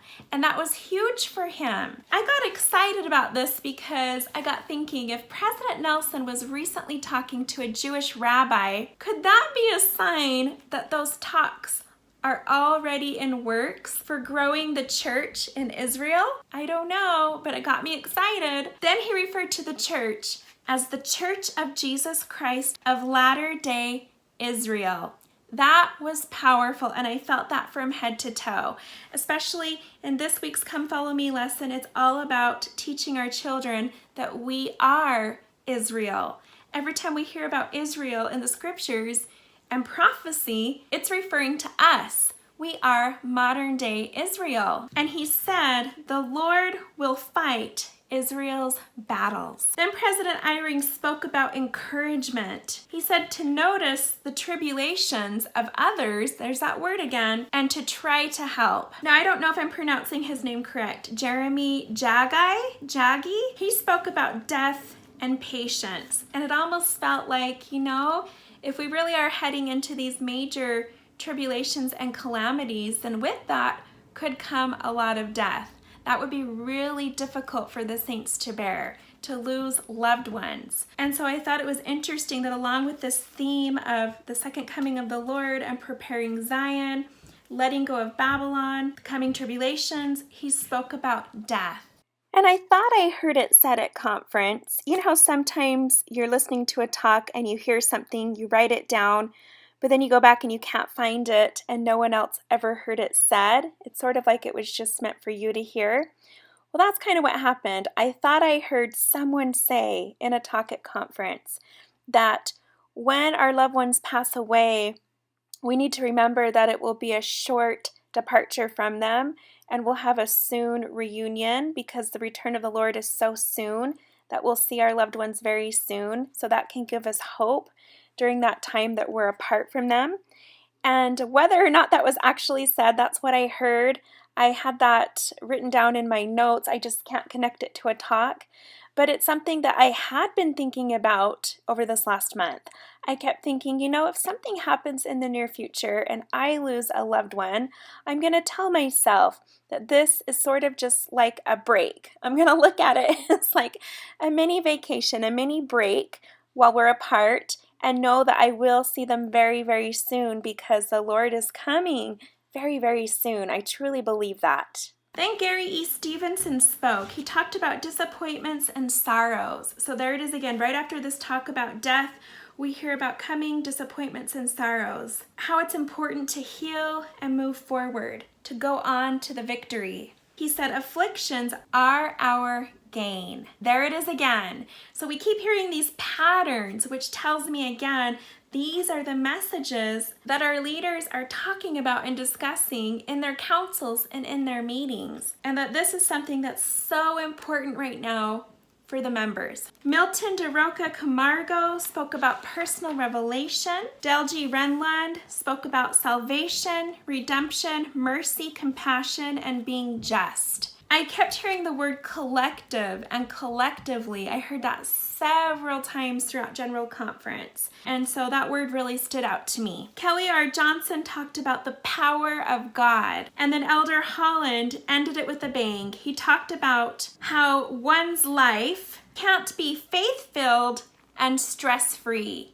You can't have it both ways. Just because you have faith doesn't mean you're going to have an easy life. He said Christianity is not an easy path. Those who wait on the Lord will receive strength. There it was again. And then last, President Nelson said this: look forward to the future with joy. He talked about a new normal, that it's not 2020 being our new normal, it's not COVID-19 being our new normal, but this path to becoming pure, that should be our new normal. He said to live each day so that you are more prepared to meet your Maker. With these coming tribulations, the odds are pretty high that many of us are going to meet our Maker. Whether because we cross over to the other side or because He's literally coming very soon. He's turning the handle on the door right now. And He said, prepare the world for the second coming of the Lord. And that's how conference ended. Powerful, huge witnesses on so many things. I absolutely loved it. Now, I had this experience a couple weeks ago where I found a box of brand new jars in my basement that someone had tucked away, and I remembered buying them at the beginning of the summer because I thought, oh my goodness, what if the stores shut down again because of COVID? What if things get worse? And they shut down the stores and I can't go buy canning supplies when it's time to can what's in my garden. So at the beginning of the summer, I bought a bunch of jars, but some of them got tucked away and hidden. So I thought I was out of jars and I ended up finding one more case of them, which was perfect because I had more stuff in my garden that I needed to can. So I made a whole bunch of salsa and I put it in these jars, put them in the boiling water. The next morning, I realized that not one of them had sealed. Not one of the jars in that entire batch had sealed. Well, I didn't give up. I reprocessed them in another bath of hot water, waited another day, and after that, those ones didn't seal. So I tried it a third time. And after the third time of not one of those jars sealing, I finally put them all in the fridge and said, okay, this week we're having salsa. For breakfast, lunch, and dinner, we're having salsa. And it occurred to me, I just had this thought that could this be a sign that the time for preparation is over? So I wrote this down in my notes, and then I was amazed when that was the theme of conference, was preparedness. It's like it's this one last final push that now is the time to be prepared. This is it. Time is up. Pull together your final last minute preparations, but that time is coming to an end. That's the message I got when none of these jars would seal. It was like, okay, you're done now. Whatever you've stored up all year, that's what you've got. A friend of mine who watches my videos reached out to me and made this observation. And it was a witness to what I had shared earlier this year in one of my videos. He didn't realize it at the time, so when he reached out and shared this with me, it was just an additional witness. But he said, you know, it's interesting at conference when they were talking about the parable of the 10 virgins. And we also heard that we need to have a current temple recommend, that's so important right now. He said, could it be that there will be a period of time, a window of time that will open up where the temples will open up and those who are prepared and have a current temple recommend will be able to hurry and go into the temple before it's closed again? And maybe that's where Christ will manifest Himself to His people. Maybe that's when it happens, because we know He's going to have a few appearances before His final appearance to all of the world. We know that He will visit His people first. He said, what if that's why it's so important? That's why they're emphasizing we need to have a current temple recommend. And they talked about the parable of the 10 virgins. Could that be the story? The temple recommend is the oil in your lamp. It's your ticket into the door. It's your ticket to be with the bridegroom when he comes. And I felt that. I too made that observation this year in a Happy Lady video. I talked about the parable of the 10 virgins and your temple recommend. So when he said this, it was an additional witness, and I felt it again. But wouldn't that be the most fitting place for the Lord to visit His people, His covenant people, is in His holy house, in the temple. We've seen that in New York, the governor of New York has been shutting down temples and synagogues and churches. So we're seeing that that's happening again. My husband just came in and told me while I was filming this video that we're going back to home church again. We just got the green light to start having church every week and sort of rotating where some people watch it from home, some people attend in person. So we were just seeing things finally start to kind of getting back to normal. And then we just get told that now we have to have it at home again. I talked about this earlier this year, how I really felt around this time of year, around October, leading into November, that things would start to shut down again. You can see that this is happening. I've noticed that some of the people who have reached out to me who are offended by my Halloween message refuse to watch my Halloween video. So I've had people reach out to me who were confused and said, I found this meme on a friend's Facebook page, it led me to you. What's this about? This offends me. And I would say, oh, this is my message. I share a message on my Happy Lady YouTube channel and on my Happy Lady Facebook page and on my Happy Lady Instagram account, where I share this message with like-minded people, where we share this message of letting go of this tradition of Halloween. And then I would share a link to my Halloween video and say, this will explain more. And when I share them that link, they never reply, they never respond, and they don't watch the video.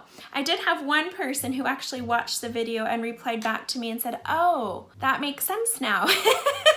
And she sort of said, please forgive me, I get it now, I'm not offended anymore.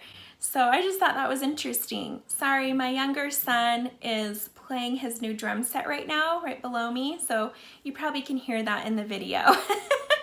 That's what that is, he's playing the drums. Anyways, as I've said before, I really feel like this Halloween in 2020, that it's more crucial than ever that this is the year we give it up and not participate in it.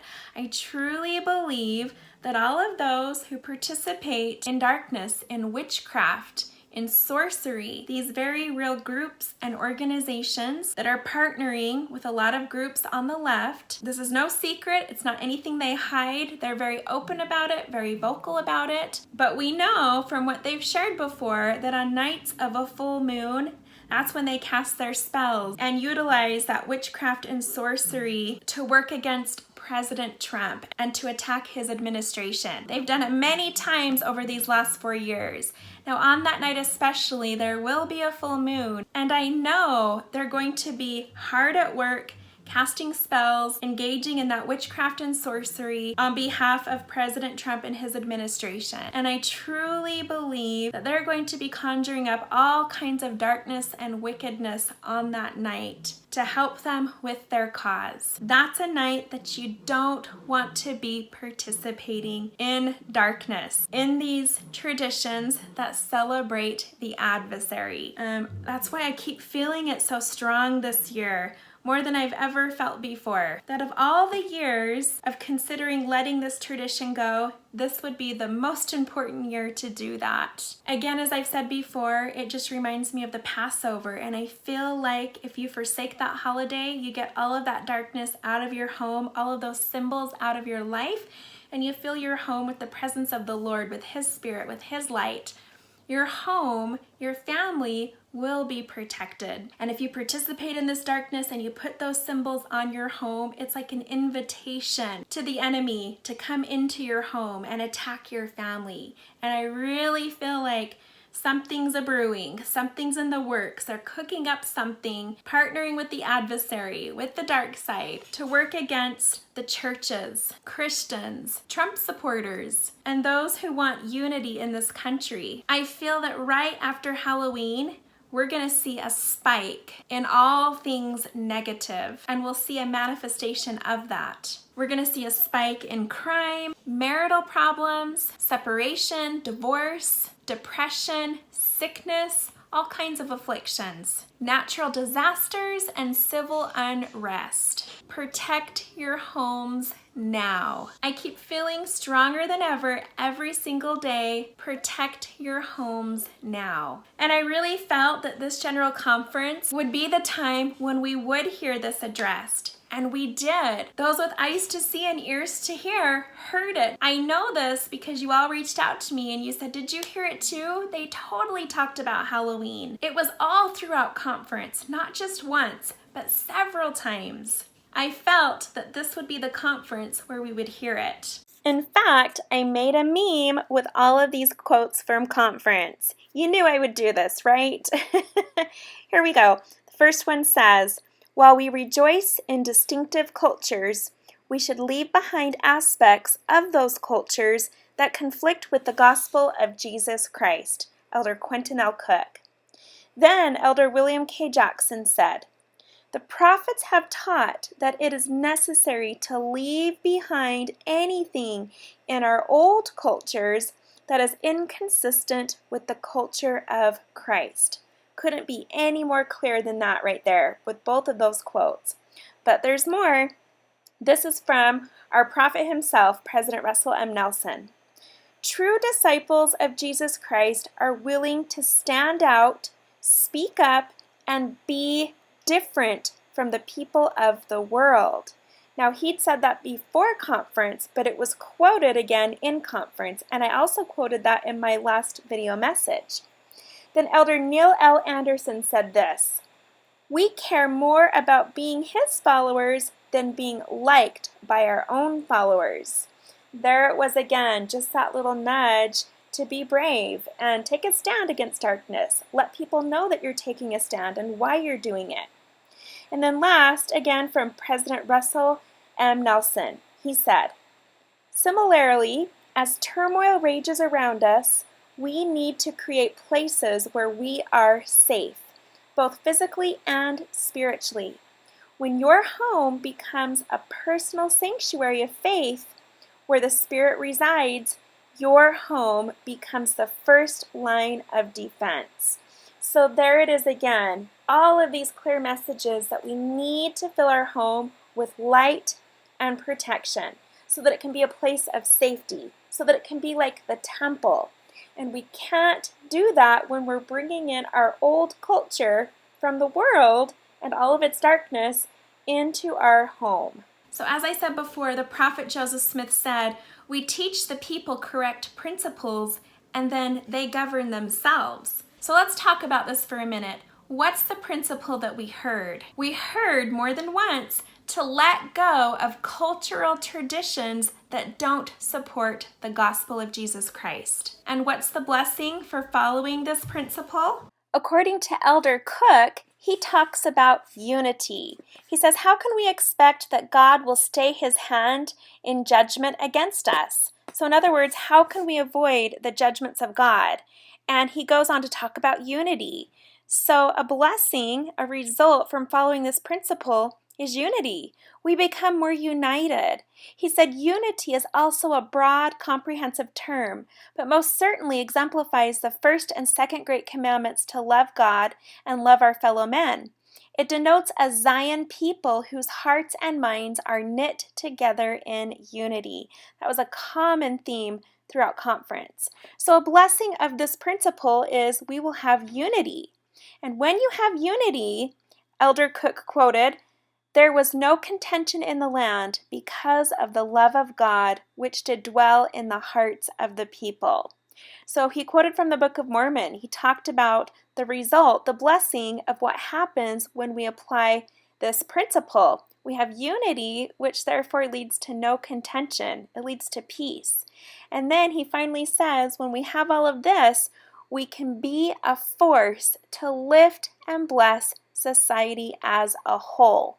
That's how we become Zion. You see, as long as our own members of the church are divided on Halloween, some of us celebrate it, some of us don't, where we're not united on this part of our culture, we can't bring about Zion. We have to all be on the same page of letting that part of our culture go because it's not consistent with a culture of Christ. It's a culture of darkness. It's a culture of the world, and we have to leave it behind. We have to let it go. I don't know about you, but my sister and I both agreed that this General Conference really lit a fire inside of us. And we have felt stronger than ever the need to share this message. I know, in the past couple of years, I've kept this on the down low and just shared it with my Happy Lady audience. But now I just feel that time is running out. We have to be in that place where we can create Zion. That was the entire message of conference. That was the biggest takeaway that I got. So I just felt this fire to be bold, be brave, and share this message with everyone. And I can see that as we've been doing this, we've really been making a difference. A lot of people have decided to give up Halloween, and we're just a couple of weeks away from it. But there's even more blessings when we follow this principle. William L. Jackson said That when we do this, when we let go of cultures that don't support the gospel of Jesus Christ, that conflict with it, he said this, "But virtually all conflict and chaos would quickly fade if the world would only accept its original culture, the one we all possessed not so very long ago. This culture dates back to our premortal existence. It was the culture of Adam and Enoch. It was a culture founded on the Savior's teachings in the meridian of time, and it is available to all women and men once again in our day. It is unique. It is the greatest of all cultures and comes from the great plan of happiness, authored by God and championed by Christ. It unites rather than divides. It heals rather than harms. So we see it unites and it heals." He says, "In the culture of Christ, there is perspective and eternal focus and direction. This culture is concerned with things of lasting worth. It comes from the gospel of Jesus Christ, which is eternal and explains the why, what, and where of our existence. It is inclusive, not exclusive. Because this culture results from the application of our Savior's teachings, it helps provide a healing balm of which our world is in such desperate need." So there it was. When we get rid of our old cultures that conflict with the gospel of Jesus Christ, we revert back to our original culture from our premortal existence, then the blessing from following this principle is unity and healing. When we heal a culture, when we heal a society, a people, that's how we create Zion. And according to Elder Anderson, again, if we follow this principle, here is additional blessings. He said, "I promise you that as you prepare yourselves, as President Nelson did, you too will be different, thinking more about the Savior, speaking of Him more frequently with less hesitation. As you come to know and love Him even more deeply, your words will flow more comfortably, as they do when you speak of one of your children or a dear friend.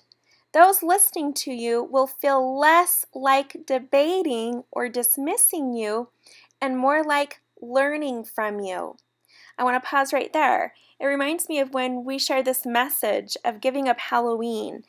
If you've ever encountered sharing this message and someone responds with wanting to debate, there it is, Elder Anderson saying, if we make Christ the center of our life, if we put Him first and we prepare ourselves through Him, then people will want to listen to us. They'll want to learn from us rather than dismiss us or debate us. He said, "You and I speak of Jesus Christ, but maybe we can do a little better. If the world is going to speak less of Him, who is going to speak more of Him? We are, along with other devoted Christians. My dear friends across the world, let us talk of Christ, anticipating His glorious promise. Whosoever shall confess me before men, him will I confess before my Father." So with this message of Halloween, we're saying get rid of the darkness, get rid of all the symbols and the culture of the adversary. Get it out of your home and fill it with Christ. Replace it with more of Jesus and His light. And as we do this, according to Elder Anderson, not only are people going to be willing to listen to us and learn from us, but Jesus Christ Himself will confess us before the Father. And I think we feel that way. We feel that during the month of October, we definitely hear far less of Jesus Christ, especially among fellow members of our church. Everybody's talking about Halloween and the culture and the activities that go with it. We're hearing more about the darkness than we are of our Savior Jesus Christ. And so when Elder Anderson said, people are speaking less of Him, so what are we going to do? Well, let us speak more of Him, along with other devoted Christians. And it's funny because when I first came across this Halloween message a few years ago, when this came into my mind and I felt I needed to really pray about it, I came across other testimonies and videos of other devoted Christians, people who weren't members of the Church of Jesus Christ of Latter-day Saints, but belonged to other Christian denominations and had other Christian backgrounds. It was them who added that witness for me And so I feel like by sharing this message, I'm joining with other devoted Christians in declaring and speaking more of our Savior, Jesus Christ. And then according to President Nelson, he talked about the word Israel and said it means willing to let God prevail. So when we're willing to submit our will to His, that's when we're willing to let God prevail in our lives. And he talked about this. He says that when you do this, God becomes the most important influence in your life. And when God's the most important influence in your life, 12 months out of the year, not just 11 months out of the year, he said, God remembers His covenants that He made. So He remembers those blessings. We receive those blessings. And one of the biggest part of those blessings is protection. He says at the bottom here, and what is the Lord willing to do for Israel? The Lord has pledged that He will fight our battles and our children's battles and our children's children's battles to the third and fourth generation. That right there, I think, at this time in our life is the most important blessing of all, is to have that protection, to have the Lord go before us, fighting our battles in this great and final battle. Halloween is a tradition in our culture, and it does not support the gospel of Jesus Christ, which is a message of life, eternal life, salvation. Halloween is a message of death and fear. The gospel is hope. In the gospel, we take on the identity of Jesus Christ, of His disciples. We become the children of God. That is our identity. And with Halloween, we take on a false identity. We become someone or something that we're not. The gospel promotes truth and honesty, integrity, and Halloween promotes tricks and deceit. And if we let go of it, here's how we're blessed. Yes, the leaders of our church said it. Now again, I mentioned earlier in this video that there was a couple of ladies who reached out to me and said they were offended by my Halloween memes, and they were going to report me to the authorities of the church. The meme that talked about filling your home with light instead of darkness. They said, your personal revelation should be kept to yourself. Yes, the revelation was personal, but the principle is not. The Spirit showed me that this is a principle that's being overlooked. It's creating a breach. No, I'm not an apostle. I'm not a prophet. I'm not a leader of the church, but I'll tell you what I am. I am a disciple of Jesus Christ, and so are you. And what did Jesus ask His disciples to do? To go and teach and to testify. Teach of what? Testify of what? The principles of the gospel. Whose gospel? The gospel of Jesus Christ. It's not always doctrine that brings people to Jesus Christ. It's the principles and the blessings that come from following those principles. As people watch how we as members of the church live our lives, and they see us living these principles, and then they see the blessings that come because we're living these principles.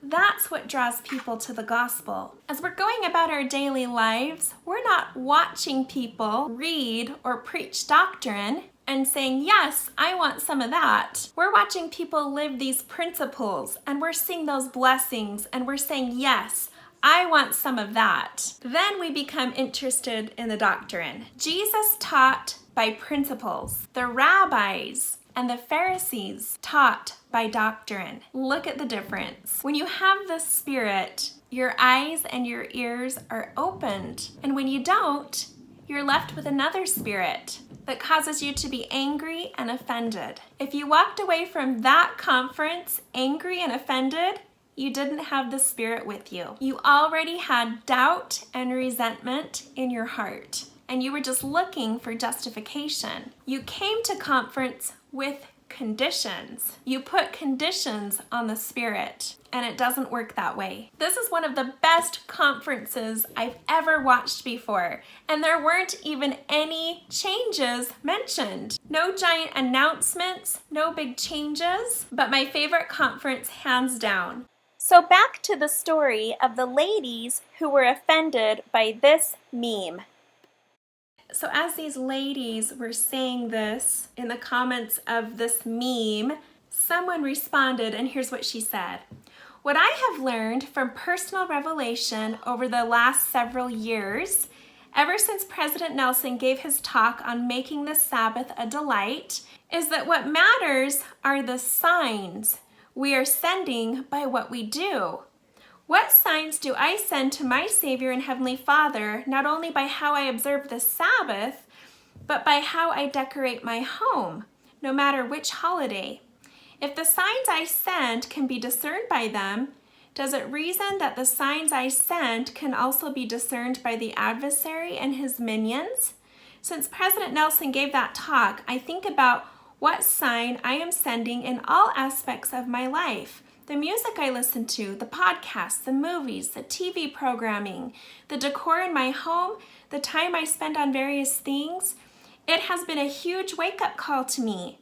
The last thing I want is the adversary thinking that I'm inviting him or his minions into my home by any of the signs I show forth in my day-to-day life. I believe 100% we are protected unless we open our door. What if those signs unknowingly breach our defenses? The Spirit has taught me personally that it definitely does. Therefore, I am extremely cautious as to any sign I send through my words and actions. Here's President Nelson's talk. I invite you to listen or read again with this perspective. It has been such a gift in my life of being able to make principled decisions. This is my very personal testimony on this topic, and I leave it with you in the name of Jesus Christ. Amen. So there it was again. It's all about the principles and what we say to those around us by the principles that we live. So speaking of the signs that we show, this reminded me of a situation that's been going on at school, and I'm sure this is in every school, but this was just personal for our family. This is a screenshot I took of an email from my son's teacher, and she knows that we don't celebrate Halloween, and so she sent me a screenshot of all of these pictures of the different assignments that she had planned for this month for the kids. And she said, "Are these offensive? What do you think?" And I looked at it, and they're all just covered with Halloween. I mean, right there's a whole writing about witch's brew. And so I wrote her and I said, yeah, this is what we don't believe in. This is what we don't support or practice. So I'd rather not have my son do these homework assignments and bring them home. So she said, that's fine. I can replace it with something else that has more to do with fall. That's fine. Well, then a couple days later, she emailed me again and said, well, I have an idea. How about we have a lesson all about skeletons, and we learn about bones and the body and skeletons, and then, that way he won't feel so afraid of an assignment that has a skeleton on it. And how about the next day we learn about spiders, and we'll learn about the anatomy of spiders and everything about them, and that way he won't feel so bad or creeped out, when doing a homework assignment with spiders on it. And I like to give the benefit of the doubt to this teacher and believe that, what, she does have good intentions. Her heart's in the right place. She probably doesn't want my son to feel left out, to be the only kid in the class who has different assignments every day. And so she's trying to find a medium, like a middle ground, to where he won't feel left out or excluded. But this was his decision. He came home and told me, Mom, we've been learning about Halloween at school, and I'm not okay with this, and I let my teacher know. So he doesn't feel left out or excluded. He feels perfectly fine standing up for what he believes in. And I thought it was interesting that, I told her, I said, Tatum's very smart, and he gets why you're doing all these assignments with spiders and bats and skeletons because, clearly you wouldn't do them around Easter time or in the month of December. There's a reason you're doing all of this in October, and he knows that. So anyways, it just made me think of these signs and symbols and how, our children bring these home in their backpacks and we hang them on the fridge, and it's just so much a part of our everyday life all throughout the month of October. But after I told her that we don't celebrate Halloween and we're not okay with homework assignments that glorify Halloween, she said she understood and that she would make some changes just for my son. So I was really surprised yesterday when I emptied his backpack because it was full of homework assignments he had done at school. And when I dumped it all out on the bed, I saw that they were all Halloween packets. And there were spelling words and word games that were all about Halloween symbols, witches and goblins and broomsticks and black cats. And I just felt like I couldn't believe it, that I had already talked to the teacher twice. We'd had this conversation twice, and he was still coming home with Halloween in his backpack. Now, in the last video message, I talked about the movie Hocus Pocus, so it was no surprise when I pulled up Facebook the next day and saw this post, and somebody had shared this. It says, "I love Hocus Pocus. I remember the first time we watched it with our kids. It's that classic movie that I can watch over and over again." And this meme is encouraging witchcraft. It says, type, "I put a spell on you, and now," and then it says, "use predictive text to basically find out what completes your sentence." Just think of all of the hundreds and thousands of people out there who are passing this around and putting spells on each other. Now, Halloween is always said to be a holiday that's just for children, or mainly for the children. At the same time, as I've talked about in my Halloween video, it's also a night where much child abduction happens and child kidnappings and sacrifices, and that there's a lot of people who attest to that, who used to belong to the occult, who have shared their stories of how real this is. So I thought it was interesting the other day. Within a 24-hour period on Facebook, I had so many friends who posted that their kids had gone to the ER just for random things, really random fluke things. One of them was her daughter's earring back got lodged into her ear. She had to go to the ER so they could remove it. It happened while they were at a Halloween corn maze.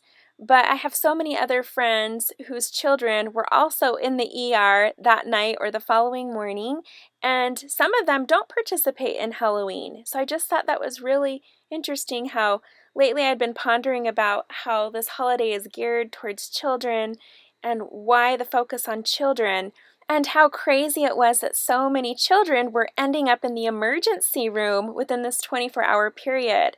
Then I noticed that day, I saw this, and it said National Emergency Nurses Day, and it was a whole article from a news station saying thank you to all of our emergency nurses. I thought that was really interesting that it happened to be National Emergency Nurses Day on a day when so many people that I know had been in the ER with their children. And so I thought this might be a good time of year to really increase our prayers, especially concerning our children, that they can be safe and protected during this month, during these crazy times. It also reminded me of some of the comments I've seen on some of the memes that people have shared, where people have said, you know, there's nothing wrong with Halloween or trick-or-treating. There's no harm in it. Trick-or-treating is harmless, it's fun, and it's for the kids. And it got me thinking that who is it that always tells us things such as, oh, it's harmless, what's the big deal, there's no harm in this, it's harmless. Doesn't that sound like the adversary? Have you ever heard the Spirit or the Lord give you that feeling of, oh, it's harmless, don't worry about it, it's fun, it's for the kids, it's totally harmless? He doesn't talk that way. He doesn't try to persuade or convince us. He just speaks truth, and truth is truth. It's the adversary that pulls out all of those little one-liners and tries to persuade us and convince us, sort of like a car salesman, right? That's what it reminds me of. But a lot of these people say the same thing. I just see this pattern.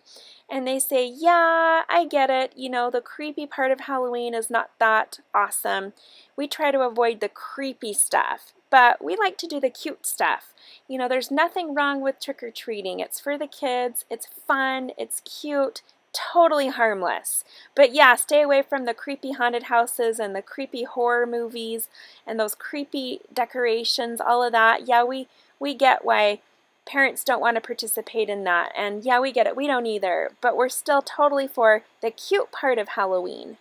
Could you imagine the Savior ever saying that? Could you imagine him ever saying, stay away from Halloween, from the evil parts, the parts that are of the devil, that are satanic, which is most of Halloween. But it's perfectly harmless for your kids to participate in some of the activities like trick-or-treating and carving jack-o'-lanterns. It's perfectly harmless. Don't have to worry about it. No, our Savior would never say that. So when I think about this theme of emergencies popping up, with children ending up in the ER and it being National Emergency Nurses Day, and I keep hearing that word emergency, I feel like in my mind, it just feels like that we have an emergency on our hands, a spiritual emergency, that this month is the month that we have to get our homes in order. We have to sanctify our homes and our families and protect them from the adversary who's going to be rampant this month, but especially on October 31st, the night of the full moon, and going forward. We have to protect our families. It is a spiritual emergency. A friend shared this, and I love it. She said, wow, yep, not a coincidence that President Nelson said, let God prevail. Look at what the header says in the Book of Mormon. Mormon chapter 1, wickedness, sorceries, and witchcraft prevail. Not God prevails. Let's let God prevail. President Nelson is a true prophet, and I just keep getting confirmation after confirmation about that. And I'm not looking for confirmations, but it just keeps coming. Love this. So she shows all these scriptures that she's highlighted where it talks about this, about the wickedness and the witchcraft that prevails. And so we need to more than ever let God prevail. Just like what was said in conference about, the less and less we hear of Christ, the less that he is spoken of, then the more we should be speaking up about him. Same with this. The less and less we see people allowing God to prevail, the more we need to be asking for, praying for, and declaring that God prevails. So I thought this was powerful. Here was that number 123 or 321, the final countdown. It's almost midnight. I see this number everywhere, and it's just a reminder that it's almost midnight. There's my other pay attention number, 144 and 33. I see all the time. And again, 144 represents the gathering. And I love this, that this came up on a video. That's actually my neighbor's son, my bishop's son. He's used to be in this band Beyond Five, but their video popped up. And it was on the song, Come Thou Fount. And I thought, yes, the young people of today, they are part of that gathering with everything that they're doing with their talents all over social media.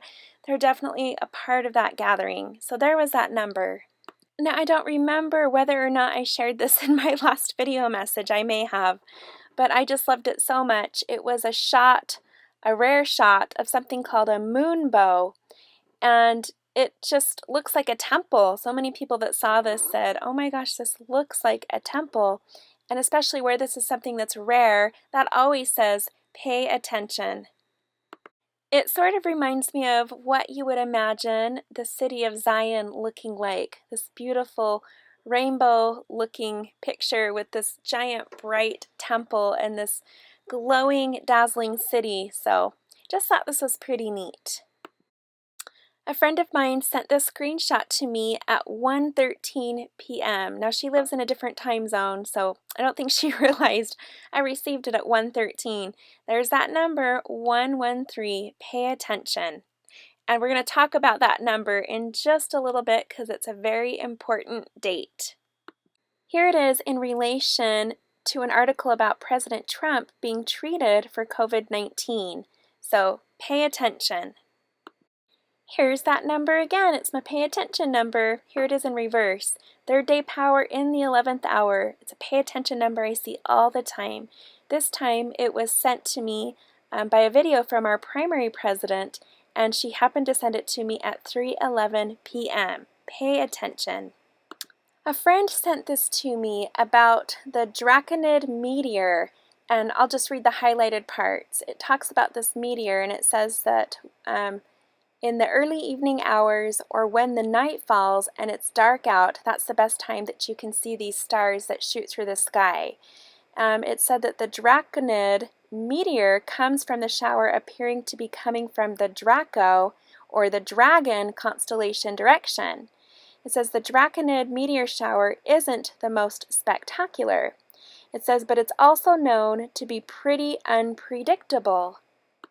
And this one says, the Draconid meteor shower kicks off in October full of stars. So again, signs in the heavens, pay attention, especially during the month of October.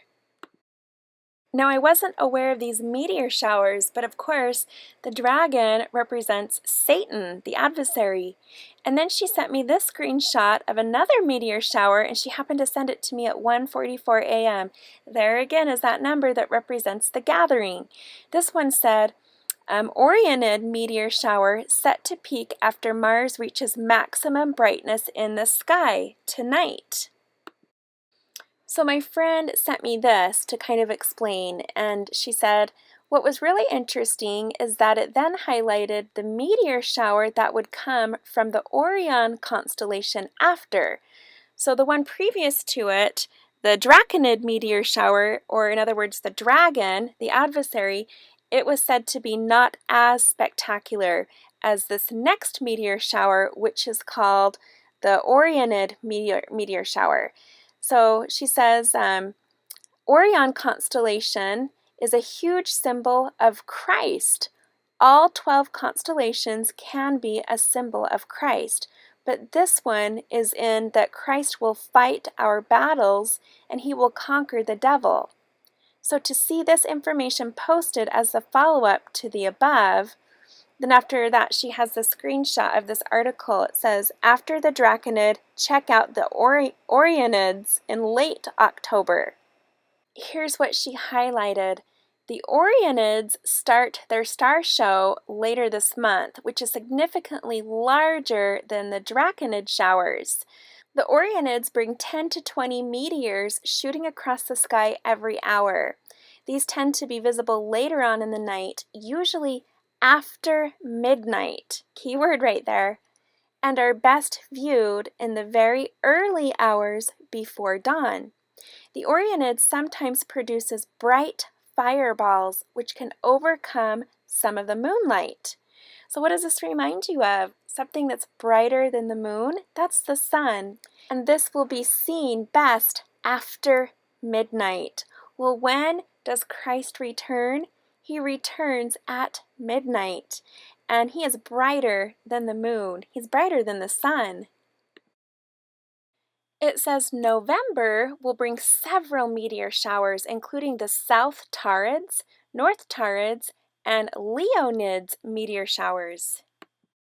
Then she shared a screenshot of the scripture in Revelation chapter 12, you know, the one that talks about the woman and the dragon.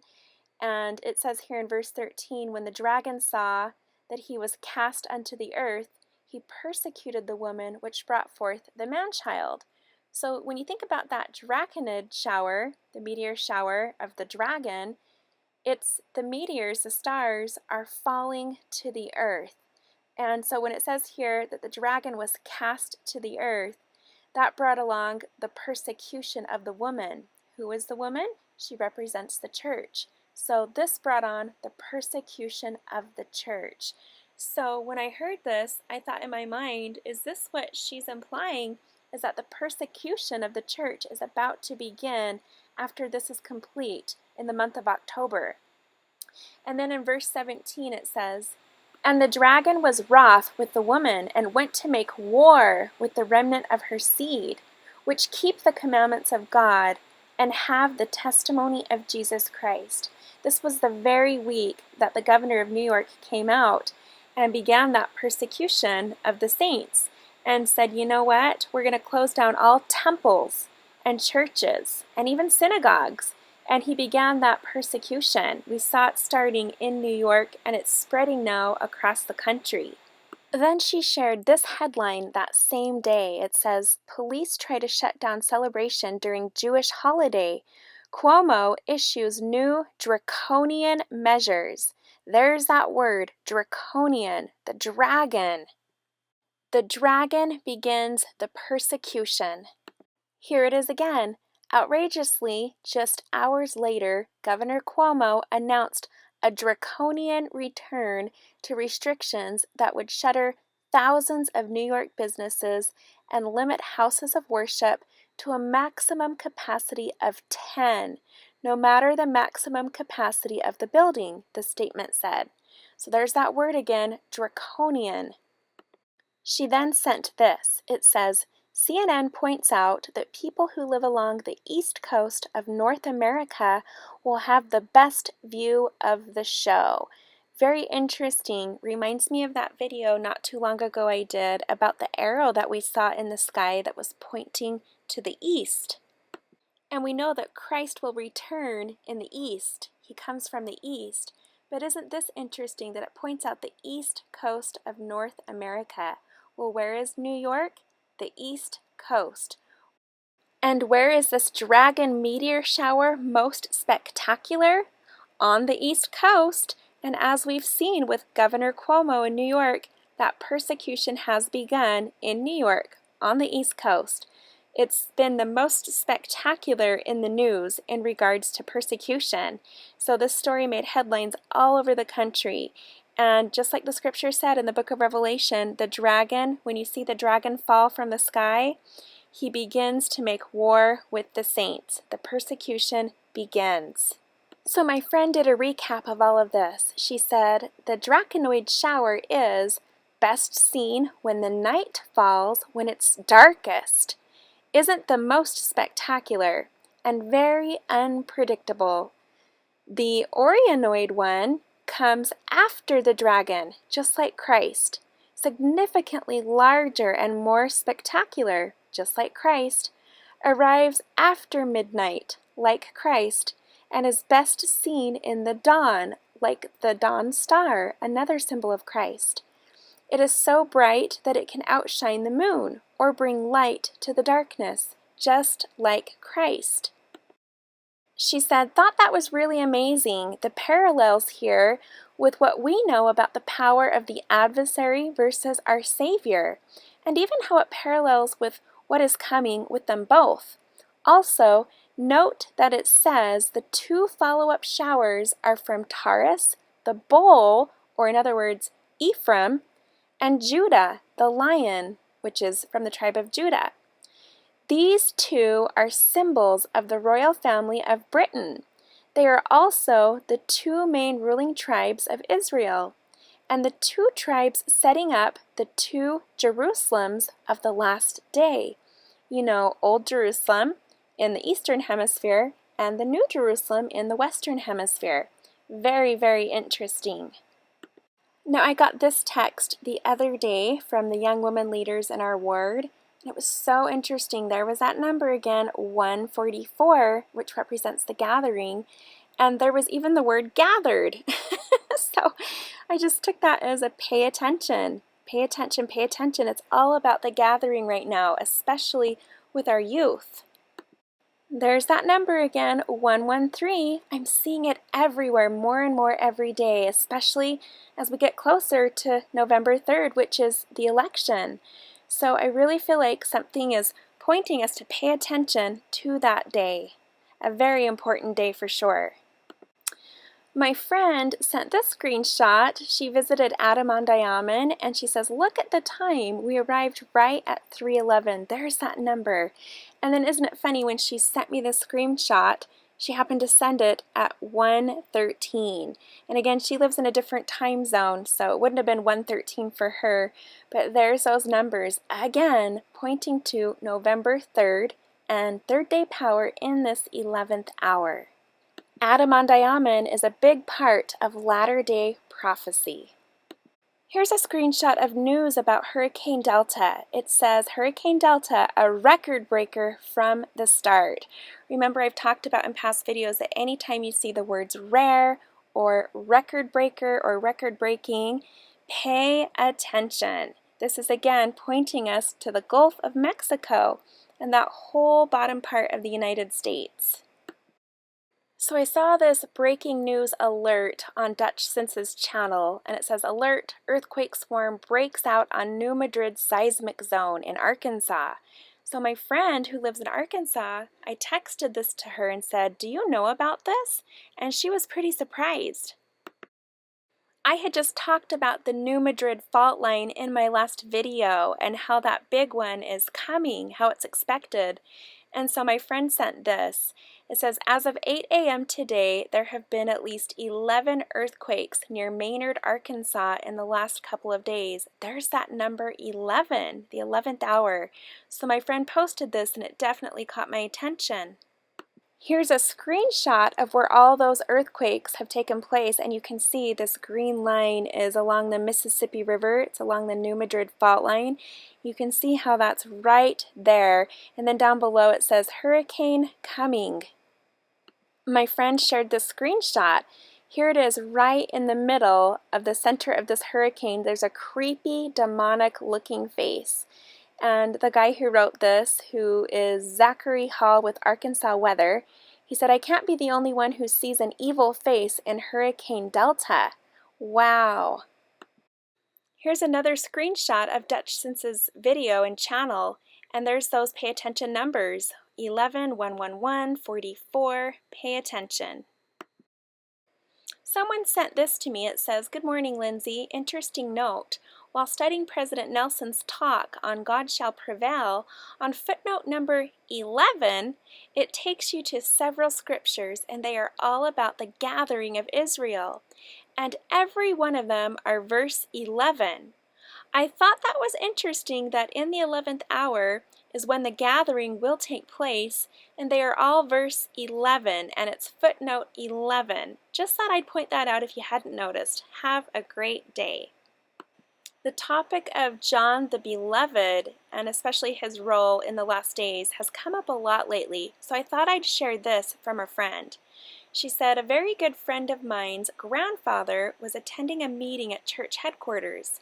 When one of the men left the meeting, the other men turned to her grandfather and asked if he knew who he was. He said no. They told him it was John the Beloved. He was shocked because he was dressed in a suit and a modern haircut just like all the rest there. She shared this back in 1993 and asked her mom for permission first to make sure it was okay to share the story in our Sunday school class. I have never forgotten about that."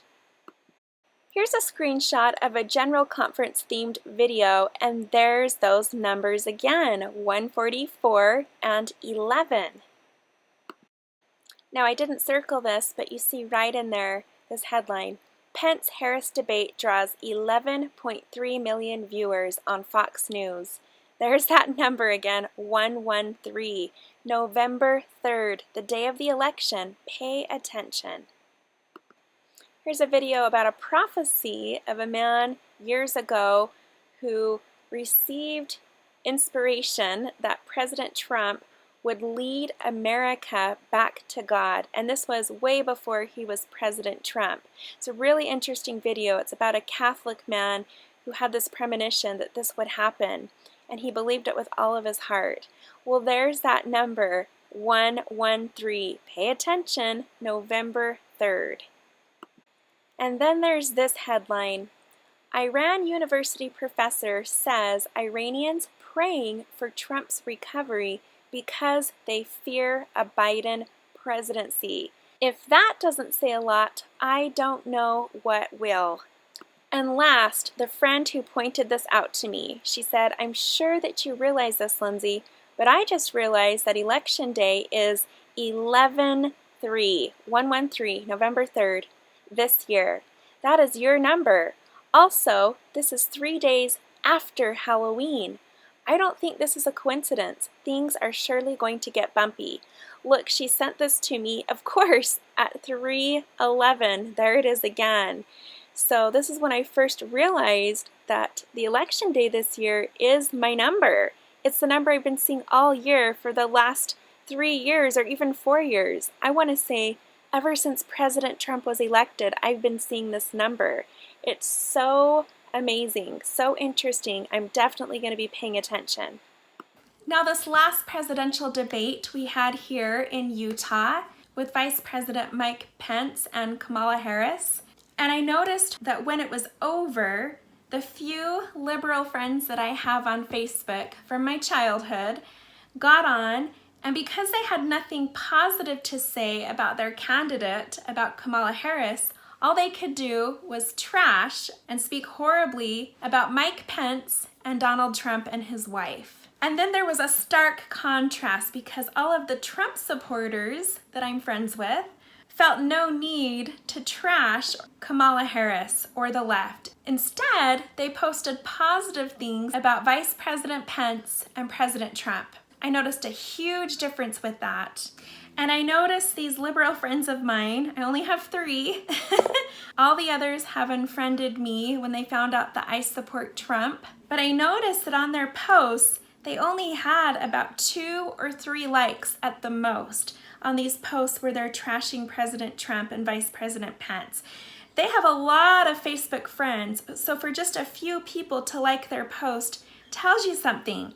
Then on all of these other posts that were pro-President Trump and speaking positively about him and Vice President Pence, they had several likes, 20, 30, 40. I even saw a post with 60 likes. I believe that's a true and accurate representation of the country right now, that there's way more support for the president than we realize, than what we're being told. And those who oppose him are just a tiny, minuscule amount. I believe a lot of this has to do with the walk away movement. I've talked about this before in a past video, but the walk away movement, it's hashtag walk away. You can go onto YouTube, Twitter, Facebook, and find these videos where people have left the Democratic Party and joined the Republican Party and have become supporters of Trump in the last 4 years. There's this growing movement like I've never seen before of all of these people who used to be Democrats, who used to be blue. And after they've seen what's happened in the last 4 years, their eyes have been opened and now they support Trump. And they're leaving their party. They're leaving the Democrat Party, something they've known their whole life, a party they were raised in. Their parents and their parents' parents, right? They're all walking away and leaving that behind and showing their support for Trump and showing their support for truth. Their eyes have been opened and they see what's going on. And this is a growing movement. The videos come in by the hundreds and thousands. You can see their testimonies all over social media. So if you've never heard about this movement, go check it out. It's really inspiring to watch these videos and hear about their stories and what woke them up and caused them to switch parties during Trump's presidency. Anyways, I believe that's a true and accurate reflection of what's actually happening right now here in America. We're just not hearing about it. Okay, so last year I did that 3-part video series last October, a year from now, about wolves in sheep's clothing, and I exposed a lot of groups and a lot of people, without saying their names, who are wolves in sheep's clothing, who have pulled and are still pulling a lot of people off the covenant path. One of the people that I briefly mentioned in that video and in some videos that followed, I've never said this person's name or given away their identity, but this person, as many of these people I mentioned in my video, are all published authors. Just about all of them have written books. So I'm safe to say that this person has written books. A couple of months ago, a common connection with me and this person reached out to me and asked me some questions. And I shed some light on the situation by using this person as an example of a wolf in sheep's clothing. And I brought up how a lot of people follow this person. A lot of members of the church follow this person and admire and respect and look up to this person and are inspired by this person. Anyways, when I shared my own very real and personal experience of learning that this person was a wolf in sheep's clothing leading people off the path. I watched it happen. I was there when it happened. I watched this person participate in things that were very deceiving, very dishonest, and I watched all of these people get pulled down that path to the point of putting this person and this person's spiritual gifts to the point of leading these people to dismiss their own priesthood, to sort of push that off to the side and go around it and rely on this other person for revelation and communication with the Lord and receiving further gifts of the Spirit. So I watched this happen and I ran away as quick as I could and I cut off all ties to this person. Anyways, as I shared this experience with this common connection who had questions, this person was very alarmed by what I shared and ended up sharing it with this person's publisher. So this person's publisher, who's a very renowned LDS publisher, a very successful publishing company, has books in Deseret Book and major national bookstore chains. This publisher reached out to me and asked if we could do a phone call. And right away I realized that this other connection had contacted the publisher and told him what I had shared. So I thought, okay, I'm sure he's worried because this will affect book sales, and this person that he has published is a speaker and speaks at a lot of well-known Latter-day Saint conferences. So this publisher is probably not too happy with me right now, and he's calling to sort of change my mind and change my story. And so I was sort of not looking forward to that phone call, and I put it off for a few weeks. Finally, I called him, and we ended up talking for an hour. And he shared with me real quick how some people misunderstand this person that he's published, and that's understandable, and he gets it, and they're used to it, but he wanted to clear up the truth. So after he said what he said, I asked him, I said, okay, well, would you like to hear my own very real experience with this person and why I'm concerned and sort of warning others? And he said, okay, yeah, tell me what happened. So I don't think he realized what he was getting himself into, but I shared with him everything that happened. There was a series of events that led up to that day that just blew my mind and caused me to run away. And as I shared with him each of these events in the order that they happened, with each event on the timeline, he would just say, no way. Are you serious? Did that really happen? And I'd say, yes, it did. And he'd say, oh no, I can't believe it. Oh my goodness, this is not good. I had no idea. And I said, well, it's important that you know this because you promote this person. You do publicity for this person. And every time someone reads this person's books or watches this person speak at a conference and sees that you, a very respected LDS publisher, supports this person, they think that everything this person stands for and is teaching is okay. So it's very important that you be aware of what you're connected to, because as a publisher, you represent this person. And after he realized the magnitude of what happened, because it wasn't something small, it was something pretty big and profound, pretty dangerous. He said, I don't think I can be this person's publisher anymore. I'm not sure what to do. What should I do? And I said, well, I went and threw all the books in the trash of people who I realized were deceiving and were wolves in sheep's clothing. Anything I had in my house that was from them, I threw it in the trash. And he said, okay, I'm definitely not going to print any more of these books, and I'm not going to publish any new ones, and probably won't have this person speak at any more conferences. And I said, yeah, it's probably a good idea to really screen the people that you have speak at these conferences and the people that you publish, because they might come to you with a good book and have a good idea and seem to have a good heart. But if what they're doing is dangerous, if it's pulling people off of the covenant path, we should stay away from it. We shouldn't support it. And he agreed.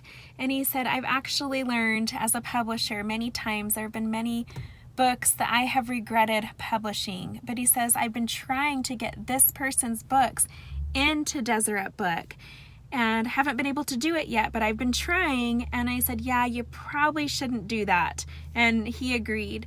Of course, right as I look at my phone, my recording, it's 11 minutes and 33 seconds into the video. There it is again, my pay attention number. But after I shared with him that it wasn't just this person, there was a whole bunch of people, a whole bunch of groups and organizations that were all kind of doing their own thing, but were connected. They were all a part of that rabbit hole that I talked about in past videos. And I told him how I've seen so many people leave the church and lose their testimony and divorce their husband or wife because of these groups. Not just a couple of people, but lots of people. So I told him that that's what I had tried to do with my channel, is share a lot of these experiences and stories to help people start to notice and pick up on those red flags so that they don't get pulled down one of these paths through one of these people or groups. And as we talked, he said, okay, I think this is your life mission. This is your life calling. He says, I can now see why you do what you do, and I can see why all of these things have happened to you, because you were supposed to blow the whistle and sound the alarm. And so I thanked him for being willing to listen and hear what happened to me and why I have shared what I've shared. And it definitely resonated with him. He understood. Anyways, so I feel like every time we're willing to speak up and not be afraid, if someone's questioning something or we see an opportunity to intervene to help someone avoid losing their testimony or straying off the covenant path, I believe it's our duty to say something, to stand up. And it's amazing to think that just because I said something to someone who contacted me and asked some questions, because I told her the truth and I shared with her what happened to me, what I experienced, she went and talked to a publisher who also reached out to me. And because I was open and real and honest with him and shared with him everything that he was not aware of, to think of how that's now going to make a huge impact on so many lives. How this publisher is going to make some big changes with his work and with who he publishes.